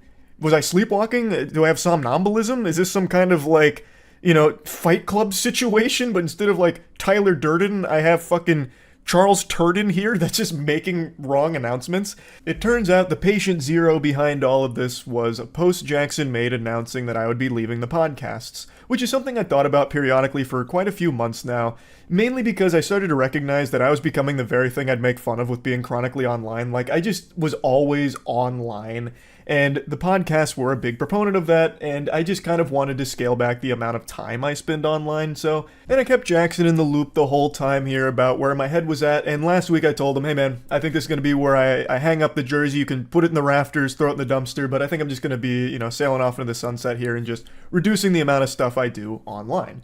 Which he completely understood, so he made the announcement just letting people know that, and then that got spun on Twitter and Reddit as Moist Critical's taking an indefinite hiatus and quitting the internet, fundamentally. Don't know when I'll be back, he's done with the internet because of all this controversy. Patooey, on his grave, he's gone. When looking at the post, I don't even know where that's coming from. It's literally just talking about the podcast and me just stepping away. Like, it doesn't extend beyond that. I can't even wrap my tiny noodle around how anyone could perceive this as me being done with the internet entirely, but that's the story that they ran with, and that's what most people saw, not the actual post. So everyone thought I was quitting the internet, so I posted that video that I was really happy with because it just felt like an OG old school video that made me happy, and then bang! Just a flood of comments and dislikes all saying shit like, how could you fucking deceive us? I thought you quit, huh? What happened to leaving, huh? I just read this post on Twitter from an account that had a profile pic of titties photoshopped onto Thomas Edison that said you were done, and it had 50,000 likes, so I know it was true, and you're just a fucking liar. I can't even just peacefully walk away from some projects without it being a massive fucking reaction over actual nothing burger information. And trust me, no one has a palate more refined for nothing burgers than me. I have ranted about the stupidest shit of all time, but this was mind-boggling even for me. So to set the record straight, no, I'm not retiring, despite what the experts are telling you. All I did was walk away from a couple of projects. That's really it. Like, that's a pretty normal thing to do, especially when one of them I've been doing for, 8 years. I really didn't think it was that deep, especially not deep enough for how big of a story it's become with all of the wild narratives running around about the true reason that I stopped doing it. So let's get into that drama. I've talked about it on stream, I don't even know how many times at this point, but we'll just talk about all of it in this video here. So, when covering the Ava Tyson situation, I was attacked by a lot of people for not being quick enough. Even though I covered it within the first 6 hours, people were unsatisfied that I hadn't made a video within the first fucking 20 minutes of it dropping. And then when I did finally finish the full video covering all of it, it was another massive problem where now I only did it out of an obligation because people called me out, and then I also got accused of being a transphobe because I didn't use Ava Tyson's preferred pronouns, which were she, her. I didn't know that. I thought just calling Ava Tyson by her name was okay, and I had also heard when I went to the Mr. Beast thing, someone refer to Ava Tyson with they. So I was truly under the impression that that was okay. And for that, I was annihilated by a good chunk of Twitter. And then annihilated by another good chunk of Twitter because I called out Sneeko, who was the main proponent about me covering for Mr. Beast to keep the collab alive. I wasn't talking about Ava Tyson because I wanted the Mr. Beast collab. And I talked about how absurd that statement was, especially given his history with fighting against the age of consent. He's been very vocal about how much he hates the age of consent. And so I talked about that briefly at the end of the video, which then changed the whole narrative for a lot of people, where I never talked about Ava Tyson and only talked about Sneako. So it was a complete lose-lose, because if I didn't talk about what Sneako was saying, I would have been called a coward for not addressing it and talking about, like, well, he was going to cover for Mr. Beast until Sneako called him out. So, like, if I didn't do it, I would have been attacked. I did do it, still got attacked. It really was unwinnable. But from that spawned a conversation where I talked to Sneako directly, because he was very upset that I was talking about how him rallying against the age of consent is pedophile arguments, like defending pedophilia. As I've said since the very beginning of this channel, I'm always willing to engage with people I disagree with, and I thought that maybe there was a chance I misunderstood what he was trying to say, even though it's still abhorrent. I thought, okay, maybe he's not actually trying to defend pedophilia, he's like some kind of pseudo-intellectual debate bro who's trying to say something else. So I was willing to hear him out on it, and I talked to him in DMs, and he said he doesn't believe in the age of consent, he believes in the age of marriage, can't assign a number to it, but said that when someone can legally drive, they should be able to marry at the same time, which is literally like a 15 or 16-year-old, because you get your permit at 15, your license at 16, and both are way too young to be marrying. That shit is completely unacceptable. It is downright disgusting. He then said that he was happy to discuss it in a call, which I said I was willing to hear him out on, and he said that he would do it later because he was outside doing an IRL stream in Turkey. So I was willing to hear him out, because again, if this is some kind of crazy misunderstanding, I'd like to know that, because it'd be really fucking scary for someone in his position with his level of influence to be actually advocating for adults marrying and fucking children. That's a huge problem. That's a big fucking problem. So if there was something that he was like trying to say but failing to do so, I was willing to at least hear it. And this is where the infamous debate came from, the debate that people are calling the debate of the century. I'm kidding, not a single soul on the planet said that. It's actually one of the most dogshit debates I think human beings have ever had. He eventually called me on Discord. I was under the impression this was just him and I talking. I had no idea this was going to be a debate. I thought he was going to try and explain himself like, hey, no, this isn't actually what I meant. This is what I'm trying to say. I thought this was a conversation between him and I, not this kind of debate show that he was putting on for his audience. There is nothing in our DMs that indicated that's where it was going. When I joined the call, he asked if I was going to record it, to which I said, I can if he wants me to, but I was also down to just talk. So I thought maybe he wanted it as a recording to like explain to people like, no, he's not actually a pedophile defender or advocating for that kind of thing.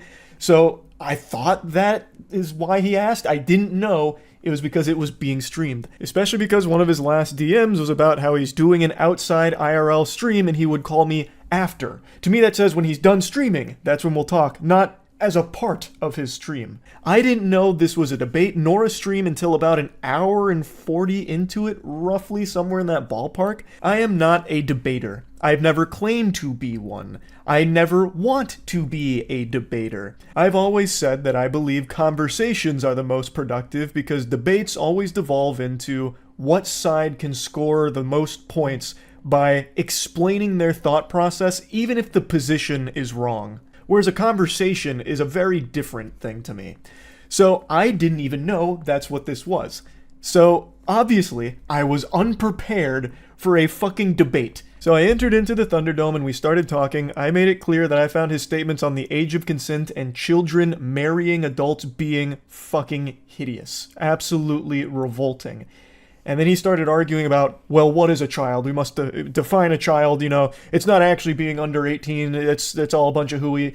And I really think if you have to start arguing about, well, what technically is a child? You're already way too far gone. Like, that is so fucking weird. And in no uncertain terms, multiple times throughout the debate, Sneako says that he is okay with people that are aged 12, 13, 14, 15, 16 marrying adults that are 18 or older. We're talking globally. Let's just talk globally. Like, do you think it is okay for, I'm not talking about just you specifically anymore, anyone. Do you think it's okay for anyone in their 20s, an adult, to marry a 15 or 16-year-old? A 21-year-old, if there was a marriage where the father consented and the daughter consented, and it was both good on both families and they wanted to do it, why am I going to get involved? Why should we get the government involved? Even get back a little bit. Do you think there's not a problem with a child being with an adult? Okay. We haven't even agreed upon what a child and an adult is. You keep saying I've that told it's you 18. Under 18 is child. And I'm Over 18 telling is you, adult. that's not even the definition of the word. What is the number? It needs to be a number, or else you can do the same thing. I just told you there's not a number. But do you see why that's a problem? No. If there's no defined... So why can't a 12-year-old marry an 18-year-old? Because most 12-year-olds haven't gone through puberty yet. And most 12-year-olds... What if, as you just said, it changes. What if a 12-year-old went through puberty early, the parents consent, the 18-year-old and the parents consent? Can they do it? Most likely that's not going to happen. You know why? Because Islamically, if we're not talking most likely, just say it. If the families have consented, the kid is mature, the kid is ready. Why should I stop At 12 years old. At 12 years old. If the kid is physically mature, the parents consent, both parties are happy. A 12-year-old being physically mature. If that's the only line that actually makes sense. Again, I don't think a 14-year-old can ever be physically mature. Mm-hmm. Even though they literally can. Even though puberty actually defines that, it's fine. I don't believe so. I was 14 once. But I actually had a mustache when I was 14. Would you have looked at me and said I was physically mature enough to get married? If you were physically mature, if you were mature, yes, I would. Okay. Really? When I was 14. Yeah. If you were 14 and you were ready to go and you met another 14-year-old, yes, I would. No. We're talking adults. You keep going back to that. That is adult. I met... I told you my definition. I told you the definition. Adult. The definition, okay. If you went through puberty, you're an adult. That's the definition of adult. So yes, if you're an adult and you had a mustache, you're ready to get married, fine. Okay? Unironically saying a 14-year-old adult, I think, would make most sensible people want to puke. There's so many instances of this, and a lot of the conversation was spent with him talking about, like, overseas age of consent, like talking about how Japan's age of consent was 13 for the longest time, this and that. But the whole thing was like pulling teeth, and it was fucking painful. And I think it's extremely alarming perspective to have. Unironically calling a 14-year-old and 12-year-old mature enough for a marriage, those are middle schoolers. Like, holy shit. I think that is extremely concerning to be advocating for something like that. Like, would Sneeko be okay if his best friend ended up marrying a 14-year-old? He certainly shouldn't be. No one should be okay with something like that. Like, that's fucking terrible. That is actually terrible. But now, since I wasn't, like, holding him to this topic or making sure it stayed on the topic I thought we were talking about, it went all over the place with a ton of different things, but the big one, and this is what most people have focused on, which was my response to his question about kids transitioning. And the way he would pose that question would be by asking if I thought it was okay if kids who want to switch their gender go to the doctor and get their dick cut off. Is it okay if a 9-year-old goes to a doctor and gets their cock cut off right then and there? And when posed with that question, I replied with yes. And I've talked about this on stream many, many times now, and I'll talk about it again here. I thought he was talking in hyperbole. I thought he was just exaggerating, being over the top, talking about the entire subject of transitioning. I had no idea that any living, breathing human being actually thought that that's how transitioning works, where you just go into a doctor saying, I feel like switching genders, and they lay you down on the operating table and just snip your whole fucking meat off. I didn't know that that's what he actually believed. I didn't know he was speaking literally. I thought he was just referring to the entire process of transitioning and just using this over-the-top statement to encapsulate all of it. Because you literally cannot get that surgery unless you are 18. Like, you actually have to go out of your way to be that stupid on the topic than you would just spending a couple of seconds looking it up. There are very rare cases where someone under 18 has had that surgery performed. That's not common. So I really didn't think that someone could be so dumb on the topic. I thought he was just speaking in hyperbole, which is my mistake. I should have been more clear instead of making an assumption that he was talking about something nuanced in an over-the-top way. I haven't hid this take, and it's not a new take from me. I've talked about this a couple times throughout the years on stream. I have no complaints if a kid gets interested in transitioning and starts talking to their family about it. So their parents start talking to doctors, the kid starts talking to doctors and therapists and all of this, because the process of transitioning is one that takes place over the course of many years. It's not something that just happens like that. And I'm also not afraid to admit that I am not the most educated when it comes to transitioning. I am not someone that has a ton of knowledge about the subject to be speaking on it in a really in-depth manner. But even I know these very surface level things that everyone has easy access to understand. It is a long process. And I have no problems at all if a kid gets interested in that process and starts going through that process with proper care. And then when they reach the age where they can consider that surgery and decide they want to do it, then that's all power to them. That's entirely up to them. They have reached that age. They can now do that surgery if they want to. That is not a surgery that's being offered to like a 9-year-old who just says, I feel like changing genders today. It's just not how it works. And I didn't think that that's what was actually being discussed because it's so fucking silly. Now, I'm sure there's some really fringe cases you can point to where that kind of thing did happen, but it's not common. Thus, I didn't think that's what was being referred to in the conversation. And it is, again, my mistake for not recognizing that at that moment, it was being spoken about literally. So all that shit that people keep dogpiling and spouting about me about how I want all kids to go out there and get their genitals chopped off is just fucked up. Like, it's so ridiculous. I recognize I did a horrible job of arguing in this debate, which isn't surprising considering I don't debate. This is not something that's in my skill set, which of course led to some embarrassingly dog shit arguments. Like the one I've seen people reference a couple times is when I briefly mentioned sports in this topic. It was a stupid point to try and make. I was getting hit by like some rebound psychic damage listening to some of the drivel brain rot that Sneeko was spouting about the age of consent. And I don't know why I thought this was like an argument to try and make, but I brought up sports in this subject and I was going to try and elaborate on it, but didn't at all. What I was going to try and say is that when a kid gets interested in a sport, they'll talk to their parents about it, they'll research the sport, go through the process of learning about it. And when it comes to transitioning, it's still a process where you talk to your family about it, you learn about it. Like, it wasn't a point where I was trying to say, well, changing genders is a lot like picking between baseball and soccer. Like, that's not what I was trying to get at, but because I didn't elaborate on it and it really wasn't a good argument to try and make in the first place, that's one people have harped on a lot. And I get it. Like I said, I am not a debater. Like, I didn't go in here expecting a debate. So I had nothing prepared here for this inundation of outrageous questions and tangents.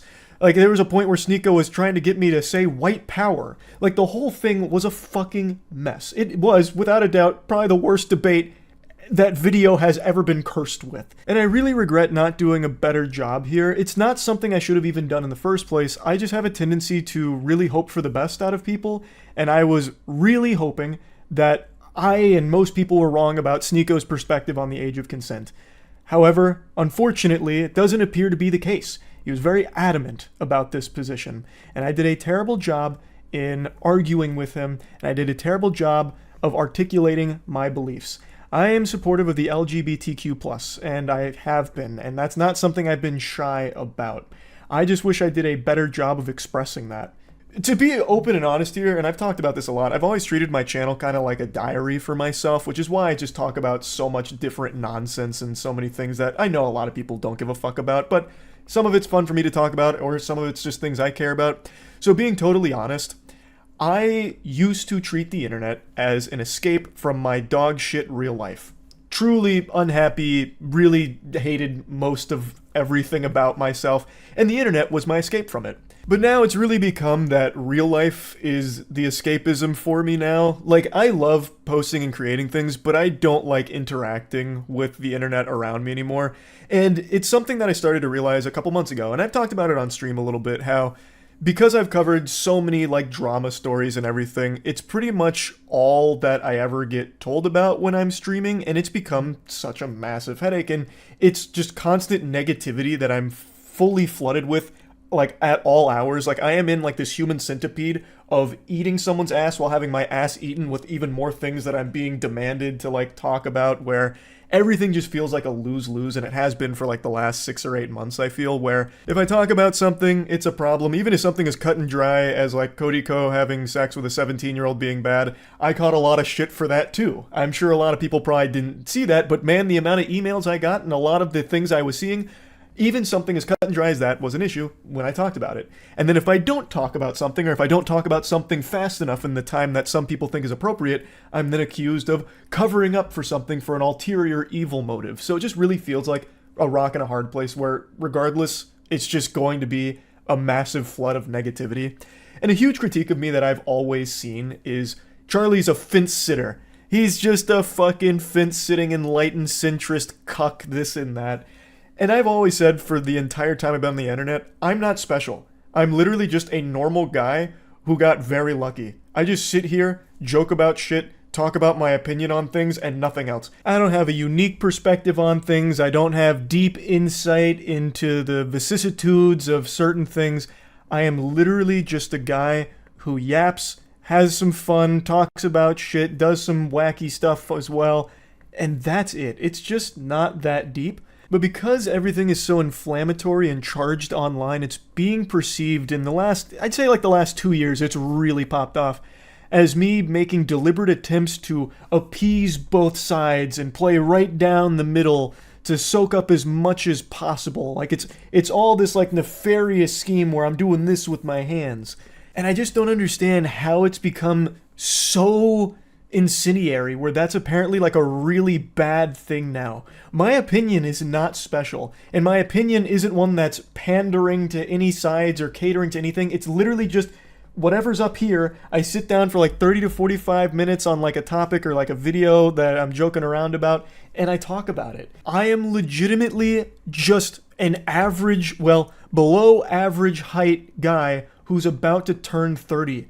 I'm not just spitting hot takes out the wazoo here. I'm just being myself. That's all this channel ever has been. And now it's become super controversial to do that if it's not like, picking sides on everything, it seems. And it's very frustrating. For the longest time, it was just me having fun. And for the most part, it still is. But I've started to recognize over the last few months that some of the things I do just really aren't fun for me to do, and I've been doing them out of obligation. Mainly internet drama. When I initially started covering drama so many years ago now, it was fun, because it wasn't as serious. Like, the stories were a lot, more quirky. It was easy to get invested because it was kind of just like a soap opera, like a really dumb soap opera. But recently it's been much more serious, and I feel the need to talk about these things because a lot of them are extremely serious with very important topics to discuss. But it has become draining. As much as I never wanted to admit it, I've started to recognize that my mood is immediately impacted by whatever I read on Twitter in the morning. If that's some horrible stuff about a creator or what have you, it immediately affects my entire day and my whole outlook on the day. Now I know, call the wambulance, get some french fries, just fucking whining about having to talk about drama. What a stupid problem to be upset about. But I'm just trying to explain that it hasn't been as fun recently. It hasn't. And the main thing, if you've been around the channel for a while, is I've always wanted this to be fun and never feel like a job.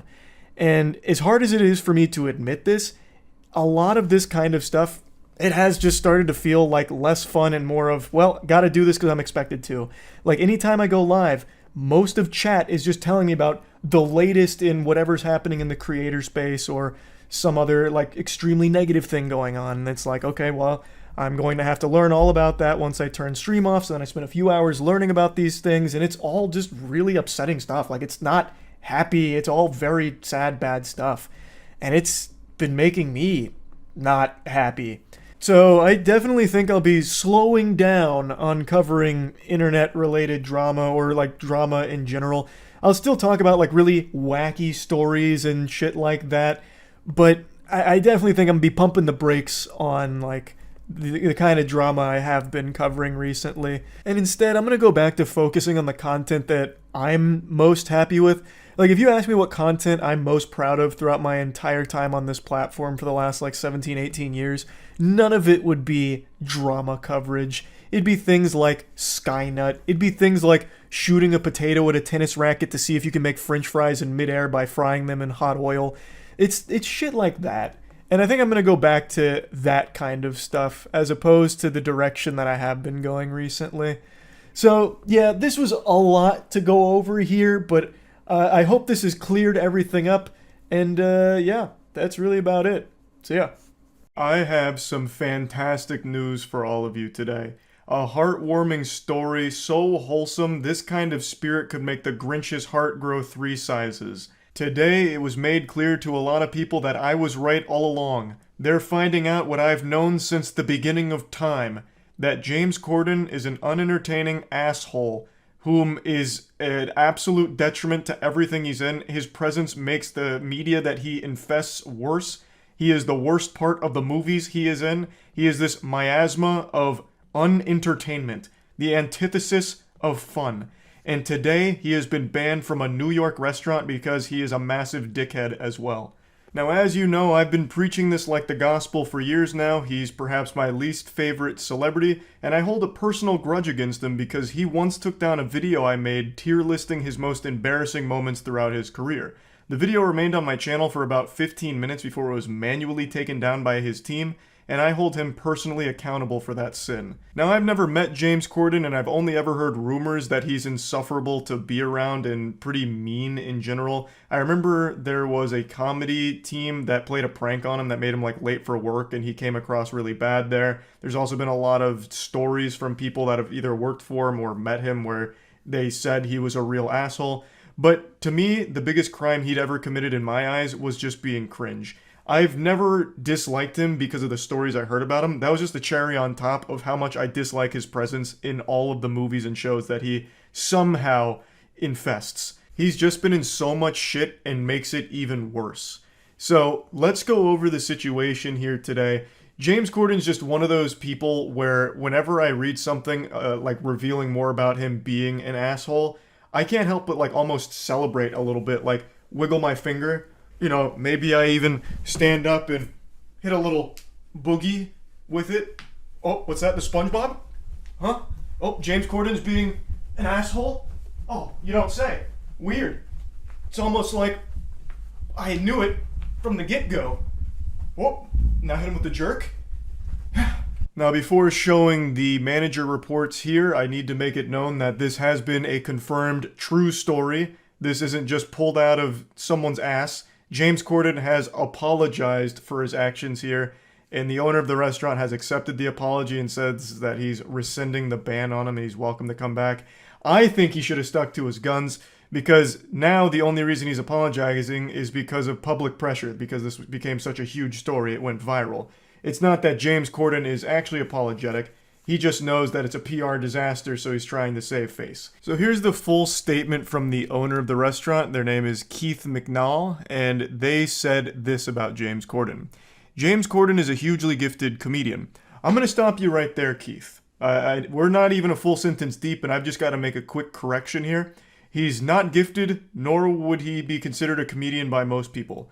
He is like the most plain, boring person you could think of, like a default character in PC. But regardless, he continues, a hugely gifted comedian, but a tiny cretin of a man, and the most abusive customer to my Balthazar servers since the restaurant opened 25 years ago.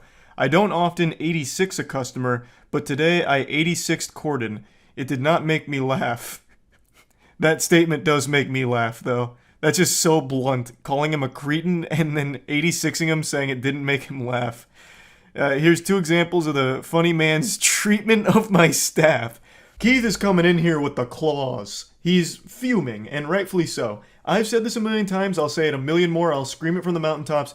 Anyone who is rude to anyone in the customer service industry, waitresses, waiters, cashiers, whatever, anyone who is a dick to them, a fucking douchebag to them, is a completely worthless piece of shit. Plain and simple. It takes a special kind of evil to mistreat someone in the service industry like that. I also haven't heard the term 86th since SpongeBob with 86 those patties, crabs. So that was kind of a cool throwback there. So let's look at manager report number 1. In June, James Corden was here on table 61. Although this is diabolical, it happens very occasionally in all restaurants. After eating his main course, Corden showed the hair to Balthazar's manager, G, who was very apologetic. Corden was extremely nasty to G and said, Get us another round of drinks this second, and also take care of all our drinks so far. This way, I write any nasty reviews in Yelp or anything like that. So this sounds like a pretty big blow up over something pretty minor. Yeah, it's yucky finding a hair in your food. It happens. Most people just suck it up and move on. But I also don't think there's any shame in being like, hey, I found this hair in here, just I was hoping I could maybe place another order or get this replaced. I don't think there's anything necessarily wrong with that. Just being respectful about it because, accidents happen. It's something that just unfortunately happens from time to time. I'm a legitimate hypochondriac, and even I, when I find a hair in my food, pick it out and still finish it. But I do understand why someone wouldn't. I don't think there's anything necessarily wrong to be like, hey, can I, maybe just place another order? I think that's fine. There's no reason to call the manager over, yell at them, and then demand another round of drinks and threaten to leave a nasty review, right? Like, I think that's blowing it way out of proportion. Now let's move on to the second manager report. James Corden was at Balthazar with his wife on October 9th for brunch. He asked for a table outside. Brunch maitre d' Allie Walters took the party to table 301. Mr. Corden's wife ordered an egg yolk omelet with Gruyere cheese and salad. A few minutes after they received the food, James called the server, MK, and told her there was a little bit of egg white mixed with the egg yolk. MK informed the floor manager, G. The kitchen remade the dish, but unfortunately sent it with home fries instead of salad. That's when James Corden began yelling like crazy to the server, "You can't do your job. You can't do your job. Maybe I should go into the kitchen and cook the omelet myself." MK was very apologetic and brought G over to the table. He returned the dish, and after that, everything was fine. He gave them promo champagne glasses to smooth things out. G said that Corden was pleasant to him but nasty to the server. MK was very shaken, but professional that she is, continued to finish her shift. So this one I think is a little bit more indicative of the real personality of James Corden. If something is slightly not up to his standards, he loses his temper about it. I think that's very par for the course from all the stories I've read about him, from workers as well as people that have met him, as well as that brief segment where you can see him kind of blowing up in the comedy sketch at his expense. He just seems like the kind of person that is very entitled and feels like they're superior to just normal people around him. So in that entitlement, he fucking blows up at them. "Oh, I'll go back there and cook it then. You guys can't do your jobs. Disgusting. I spit on you fucking plebeians. This is disgraceful. You sent me a dish with house fries instead of a salad? Are you trying to kill me? This is poison." And the fact that he shamelessly has done this twice now, and this one apparently in front of his wife, blows my mind. How anyone can do this in front of other people, especially people they care about, is something that will never compute with me. How do you not get embarrassed? No, this isn't like a tough guy thing. This doesn't make you look alpha. This doesn't make you look like a strong man. This makes you look like a little bitch. You look like an absolute douchebag, weak little man. As Keith calls him, a tiny cretin of a man. Why are you getting so upset at the server who did nothing to slight you? They didn't insult you. Everything that happened wasn't on purpose. It wasn't an attack against you. Sending the dish with house fries instead of a salad is an easy solution. Just be like, I actually wanted the salad. And then bang, they'll go get you the salad, I imagine. They're not going to sit there and like challenge you to fisticuffs like, "I will not get you the salad, and I'm throwing the gauntlet down." Oh, put him up, Corden. Like, it's just such an easy thing to calmly handle. But I guess not for James Corden here. So these were the two manager reports. Now, of course, this isn't anything like crazy. James Corden didn't flip the table and throw water in the face of the server or anything. But even still, this kind of behavior I never have any tolerance for. There is just never an excuse to be rude, mean, nasty, yell and scream at anyone in the service industry. For honest mistakes, there's no excuse for it. Now, if the servers were coming up to him and slapping him around and telling him, "Hey, idiot, you're stupid, and I hate your talk show," then maybe I'd understand him being like, "Hey, that kind of hurts. I'm a little upset about that." But they're just doing their job, right? They're just doing their job and getting by. There's just never a reason to be mean to someone in the service industry. So yeah, I just wanted to talk about this a little bit because whenever James Corden fails and makes a fool of himself, I can't help but smile and just take it back from a distance as a spectator sport and be like, "Yep, that's James Corden for you. You guys are seeing this, right? So I was right." Even though I know most people agree that James Corden isn't entertaining, So it's a very cold take, but it's one that I just keep mentioning anytime that it's brought up. So really, that's about it. So yeah. Jiminy Christmas sports fans, buckle your seatbelts, because I'm about to take you on a wild ride here. And I don't want your, noodle getting blasted against the side of your skull, because this is a lot of information you're going to need to be processing to keep up with the lore. So, yesterday, and I'm sure a lot of you have been keeping up with this as well, but I'm still going to lay out the bare bones of the situation. Yesterday, out of nowhere, there was a statement posted on Lil Tay's Instagram claiming that she has passed away, as well as her brother. Lil Tay is 14 years old, so obviously this was very shocking to hear for a lot of people. It's just an extremely sad situation. Not only did she pass away, but now they've just revealed that the brother has also passed away. Just horrible all around. This was a huge story and just like a complete out of nowhere event that caught everyone by surprise.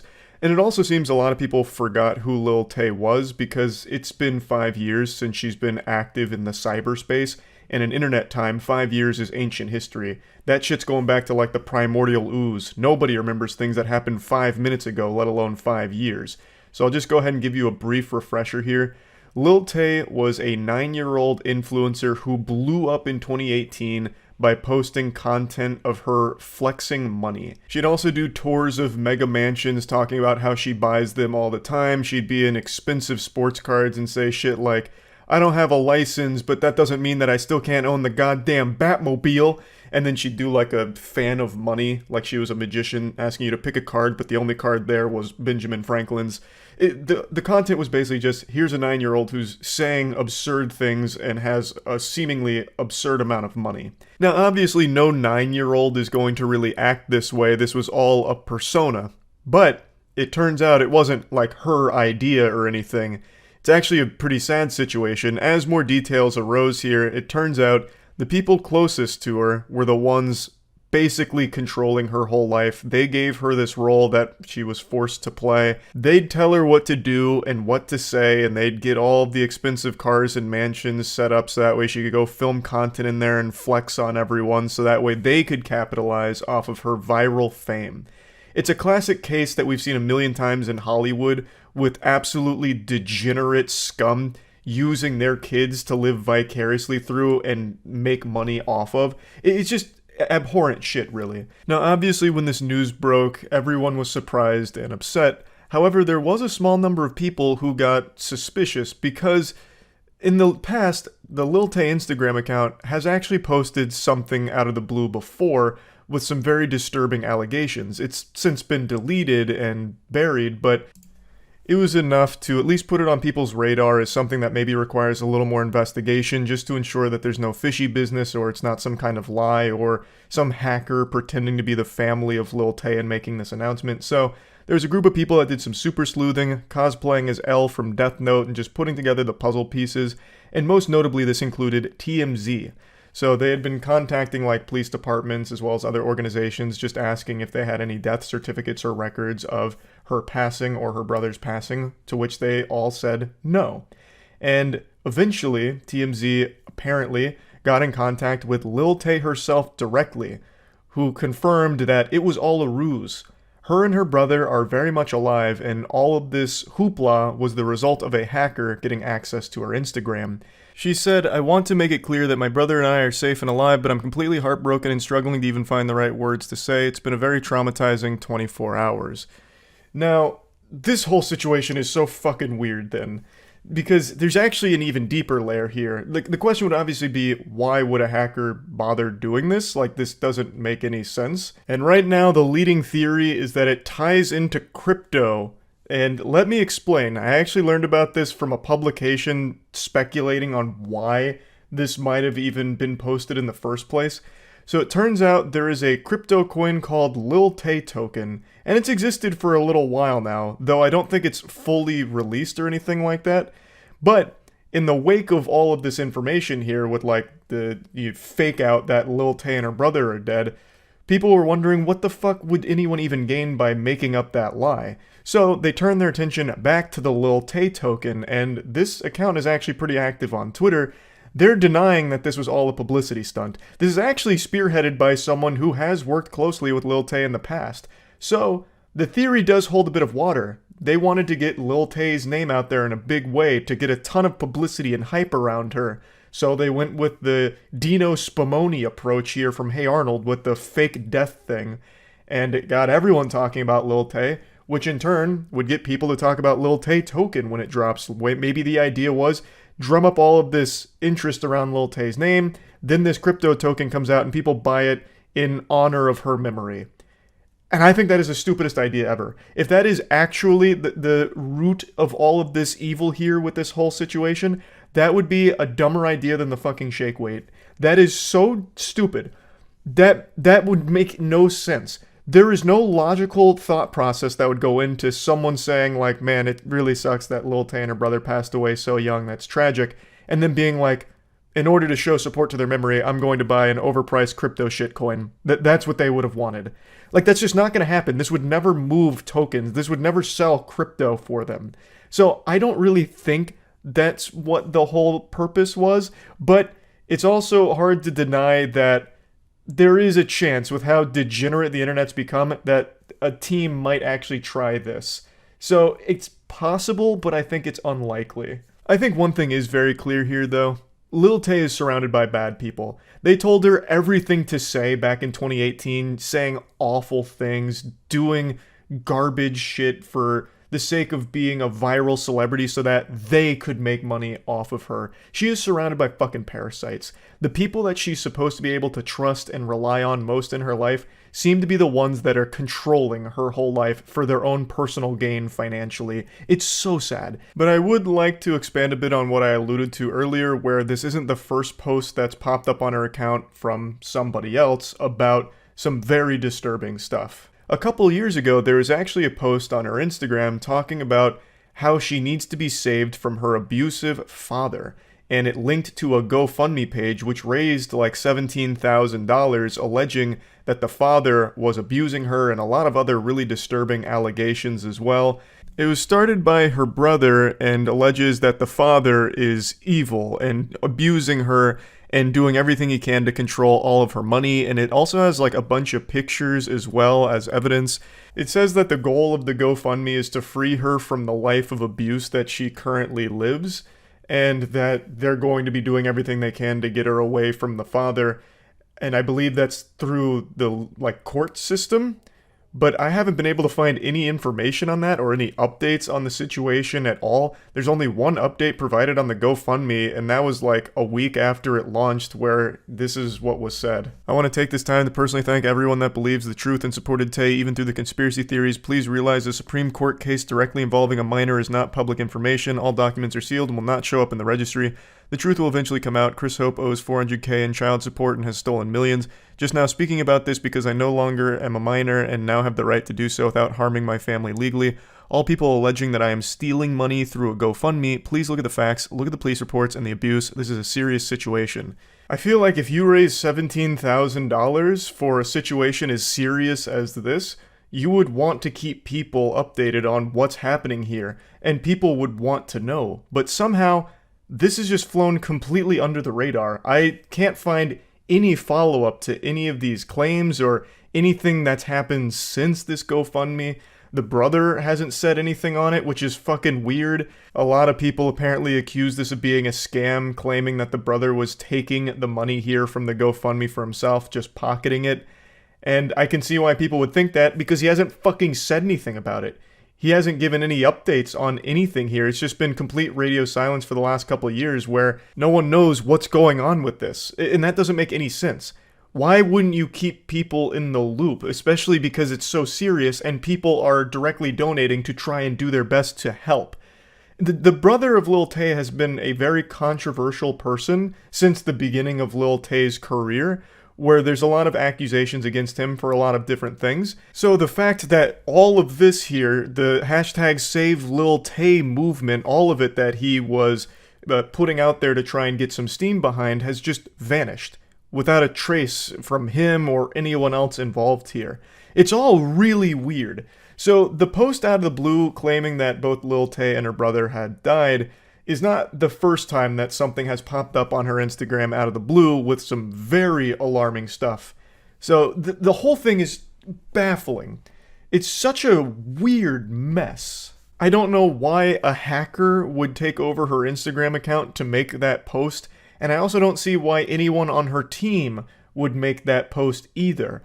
There's just nothing to be gained from anyone, no matter what angle you spin it. Like, even the crypto angle, assuming that theory is even remotely true, there's nothing to gain there. Like, there's no one wins. Like, nothing makes sense about this situation. So, yeah, it's just been a weird, wild ride here with this whole story that I just wanted to go over. That's about it. See ya.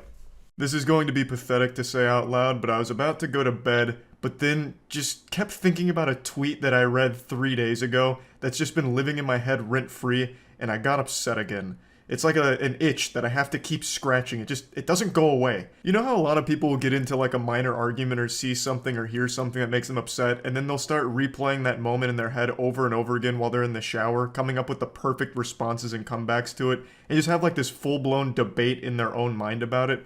That's what I keep doing with this tweet that I read 3 days ago. It's not even a big deal either, but it just keeps crawling under my skin. It's like that scene in The Mummy where that little scarab thing goes into that guy's body and just keeps crawling around. That's what this tweet is doing to me. It's fucking eating me alive. I just keep replaying in my head the time that I read that and every thought that I keep having about it. So I'm just gonna make a whole video talking about it. I made a tweet vaguely addressing it. I'm not gonna show the tweet itself for obvious reasons. I don't want anyone to harass the people that were involved in the thread. So let's go ahead and stuff this turkey. To break it down into a nutshell, the thread was arguing that teabagging in video games is sexual assault and traumatizing. They even briefly told a story that they watched their teammate get teabagged and it completely ruined them. Also, a quick shout out to the Galaxy Brain, Harvard scholarship winning, Millennium math problem solving turbo genius that came into the thread to make a little cameo and say that it's a necrophilic act that should be criminalized. Hey, big ups there, buddy. Where do I even begin? Chapter 1. It's a fucking video game. It's not real. It's not used in a sexual way or with any actual sexual context to it. No one's teabagging their opponent in a game and then ejaculating into their britches about it. Unless, of course, they're extremely happy that they outplayed somebody or something. No one's gonna get teabagged and feel violated, or at least they shouldn't if they're grounded in reality. You can feel mad that you're getting teabagged, like, damn, not only did I get my fucking cheeks spread open, but now I'm also getting teabagged by this douchebag. You can be mad about that because that's the whole point. It's a taunt. Also, the purpose of a teabag isn't even sexual in nature. It's just a form of taunting. It's no different than in Fortnite busting out an emote when you clap cheeks, just getting you with one of these, and then hitting the old default dance in Orange Justice or whatever. That's the same thing that teabag is used for in games that don't have emotes that allow you to do it. And in Fortnite, I'm sure it happens too, because it's just a classic taunt. It's supposed to be tilting. That's why so many games have so many tools for it, whether they're emotes or maybe even sprays. Like, let's say, God forbid, you've made some mistakes and you're still playing Overwatch, but you make a good play in Overwatch and you're feeling good, so you spray sorry on the ground right next to your victim. Now they see that and now they're upset. You've taunted them. There's just so many ways of taunting, and teabagging is one of them in games that don't typically have it. For example, Halo. Halo doesn't have any emotes. You're not going to see Master Chief busting out the gritty after getting a kill to taunt you. All you can do in Halo for taunting is the teabagging. So if someone wants to be toxic or try and put you on tilt and ruin your mentality during the game and make you upset, they'll teabag you instead of using an emote like they would in Fortnite or something. But it's not sexual. They're not going over there and being like, can't wait to dip my fucking greasy, filthy sack on this person's face and make them feel all yucky and violated. Ooh, I have so much power over you and I'm so dominant. Look at me drop my scrotum on your mouth. No one's doing that. They're doing it as a, just killed you, now I'm gonna make you feel silly. Here comes a taunt. If you truly believe that teabagging is the equivalent to real-world sexual assault, then you should also believe that shooting and killing in those games is equivalent to real-world murder.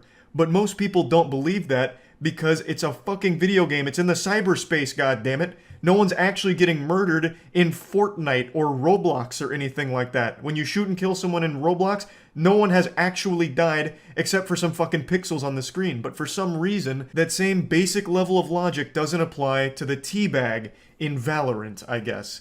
It doesn't make any sense to me. Now, I want to make it clear. For a lot of games, they really discourage teabagging, but not because they think it's sexual assault, but because it's poor sportsmanship. So I know Killer Instinct, for example, has banned it. Killer Instinct is a fighting game, and I don't know if they still have it banned, but I do remember there was a time where it was banned, and in Killer Instinct in the fighting game, if you crouch up and down a lot after beating your opponent, Killer Instinct would ban you from competitive play, at least as I recall it.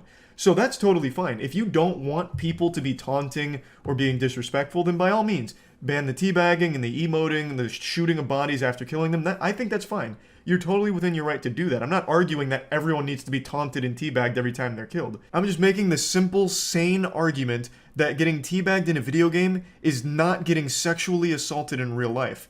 Now, to go a bit further, I do think there is a bit of merit to the claim that in VR chat or virtual reality things are a bit different. There are some creepy fucking dudes in VR chat, and I absolutely think that there is potential and have been a couple of examples of really creepy dudes getting very handsy. Handsy is a term I'm using loosely because it's VR, but getting really weird and up in people's face and personal space in the virtual world, and I do think that can border on sexual harassment and can actually make people feel violated because you are really like in there. VR is a pretty different experience than to like a Valorant. So I can absolutely understand and sympathize with someone that might go into virtual reality space and encounter some grimy, grody, Cheeto-dusted, fingered, shit-stained, underweared, mouth-breathing, creepy guy that follows them around and makes disgusting remarks about how he's touching himself while also touching your avatar in the game, never leaving you alone, and just being all up in your shit, then yeah, I completely agree that is like actual sexual harassment and all of that. But that's completely different than watching your teammate get teabagged in Valorant. I can absolutely see someone being deeply disturbed by having an encounter with someone like that in virtual reality, but I can't see anyone actually believing that watching a teabag in Valorant is watching real sexual assault and being traumatized by it. That is just so unbelievably silly to me. It really is. This just screams like it was somebody looking for something to make an issue out of, and they thought that this would be low-hanging fruit that some people would agree with them on, and some people did, but overall, I think most people can recognize that there's a massive difference between a video game taunt and a real-world, traumatic, life-ruining experience. It's so disgusting to me, honestly, to even compare a Valorant teabag to a legitimate sexual assault event. It just feels so vile to take something that serious and bring it down to this level and make it so petty. It blows my mind. This is just something that rubbed me the wrong way since the second I started reading the thread. Obviously, it's been 3 fucking days that it's just been marinating in my brain, so much so that I've now made an entire video ranting about it. But yeah, that whole thread did actually spark a couple of news outlets picking it up and saying that there's a debate on whether or not video game teabagging is actual sexual assault. And I think that's such a disingenuous representation of what happened. It wasn't a debate. It was some people with the worst takes of all time, and then most people employing common sense that no, teabagging in a video game is not equivalent to a real-world sexual assault. So yeah, anyway, I just wanted to talk about this a little bit and just get it all out of my system. That's about it. So yeah. I've grown real tired of people complaining about reviews. So now I'm going to complain about them and complete this Ouroboros of whining. It's become a somewhat heated discussion on Twitter about negative reviews sinking companies and how it's morally wrong to do so, which I never thought I'd see the day where you'd have random people being these corpo, like, PR punching bags where they will fight their battles online. So even when a product is objectively horrible, these barnacle-brained weirdos will come out of the woodwork to just try and shame you for pointing out that something's bad. How could you say that this product from multi-billion-dollar company is not good? What do you do? It's gonna get better, obviously. Just buy it and be happy. What do you do? You're pushing people away from buying it. Think of all the people that worked hard on this. No, just go buy it. What you buy? Consume and be happy. How could you possibly say it's bad? That kind of thing. It's so infuriating. Like, it's weird to be at this point where people feel like an allegiance to companies so much so that they will actually make their whole identity around them and fighting for their honor. as if it's their profession. Like, we see it a lot in gaming, like Xbox fans and Sony fans fucking constantly waging war against each other. But even outside of those two lunch tables throwing tomatoes at each other, it's become huge in the tech sector, is specifically with AI. So, I think most of you know what I'm talking about here because the biggest topic has been Marquise Brownlee's recent coverage of two awful products. This was the first one, and this was the biggest tweet that blew up and really started the conversation a couple weeks ago. And it's about this video posted by Marquise Brownlee about the Humane AI pin, which he calls the worst product he's reviewed so far. It is a pile of shit product, though. It is horrible. And the tweet says, I find it distasteful, almost unethical to say this when you have 18 million subscribers. Hard to explain why, but with great reach comes great responsibility.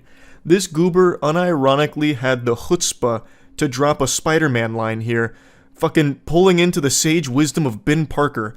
It's a tech review, dummy! Like, what do you mean? He continues, potentially killing someone's nascent project reeks of carelessness. First, do no harm. Do no harm? He's a tech review channel, not a doctor. What are you talking about? This man's actually shedding tears. Won't somebody think about the billion-dollar corporations? For goodness sakes, for crying out loud. No one cares about the companies anymore. What a world. We used to be a proper society.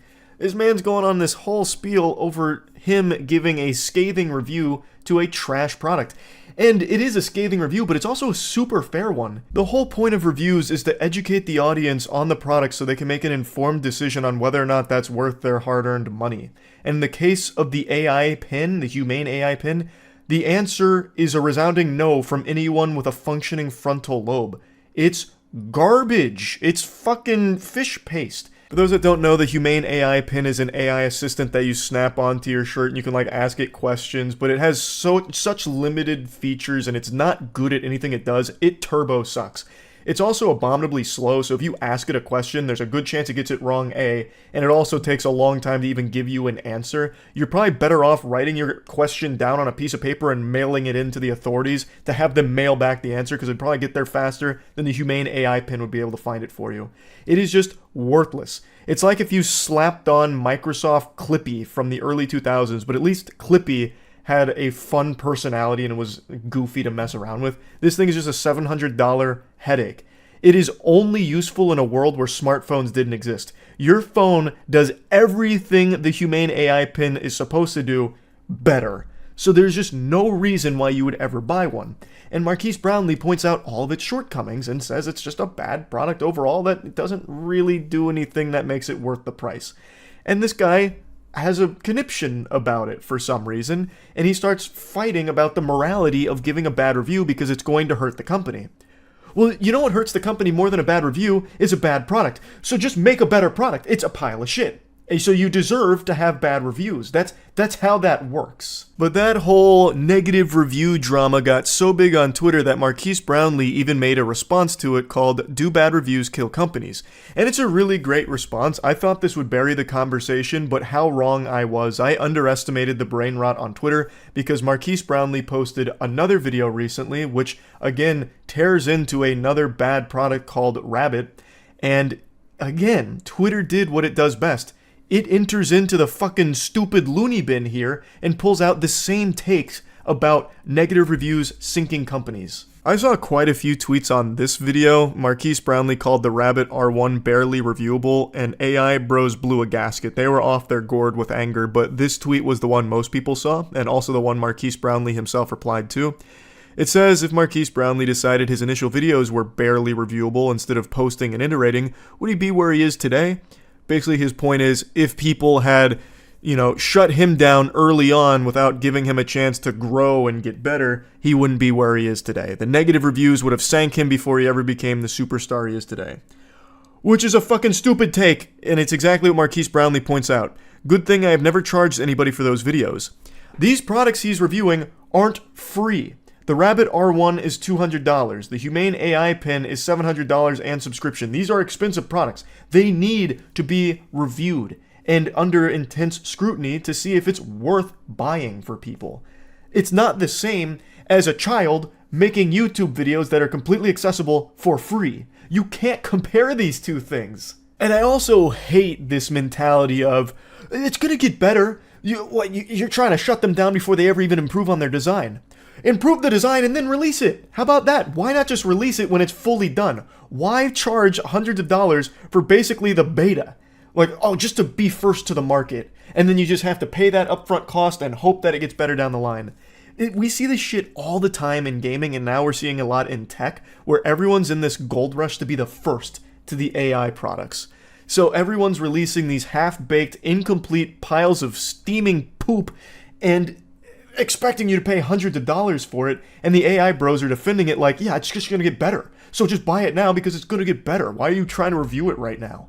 Well, he's reviewing it right now because you're paying for it right now. Like, it's not a hard concept to grasp. In gaming, we see this all the time where you're getting charged like $70 for an early access game, and then the community will get mad at you if you start saying like, damn, this is terrible, it's completely non-functional. You'll have a huge hoopla. Well, what do you expect? It's early access. How could you possibly say that? It's just gonna get better. It's the beta. This is literally 1984. It is actually just gonna get better. It's early access.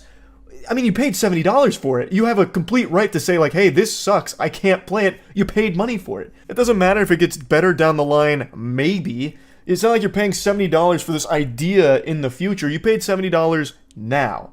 And if it's bad, you can say that, and you can point out all of its shortcomings. It's a super easy concept to grasp. If you don't want people to point out problems on an incomplete product, then don't charge for the incomplete product. Wait until it's ready and fully, like, complete for it then. It's so weird that we're devolving here where negative reviews are the devil. How could you possibly leave a negative review knowing that in the future it's going to be good? All you're doing is discouraging them from pushing forward and making this perfect product. I can't believe you would do something like this, you cruel, soulless bastard. You didn't even stop to consider the feelings of the company when you said those hurtful things about their product. It's just really frustrating. Reviews, like Marquise Brownlee's, are extremely important. When you're dealing with things that cost hundreds of dollars from companies that are going to do their best to mislead you on the product, you need to know what the truth is. So having reviewers like Marquise Brownlee cut through all the bullshit and just give you the cold hard facts about everything is invaluable. I don't know why people would actually want a world where all you can say is like the most mushy-gushy nice things about everything. It's only positive reviews. Like, that's not helpful to anybody at all, except the companies. But anyway, I guess this is the new norm now, where anytime Marquise Brownlee makes a negative review on a product, you'll have Twitter melting down about how he's executed another company. But you know, the main thing that kills companies is bad products. So if you don't make something shitty, Marquise Brownlee won't be leaving a negative review on it. He's like the most fair reviewer I've seen in quite a long time. So I think the best way to avoid this problem as a company would be to stop making dog shit. But yeah, anyway, I just wanted to rant about this a bit. That's it. So yeah.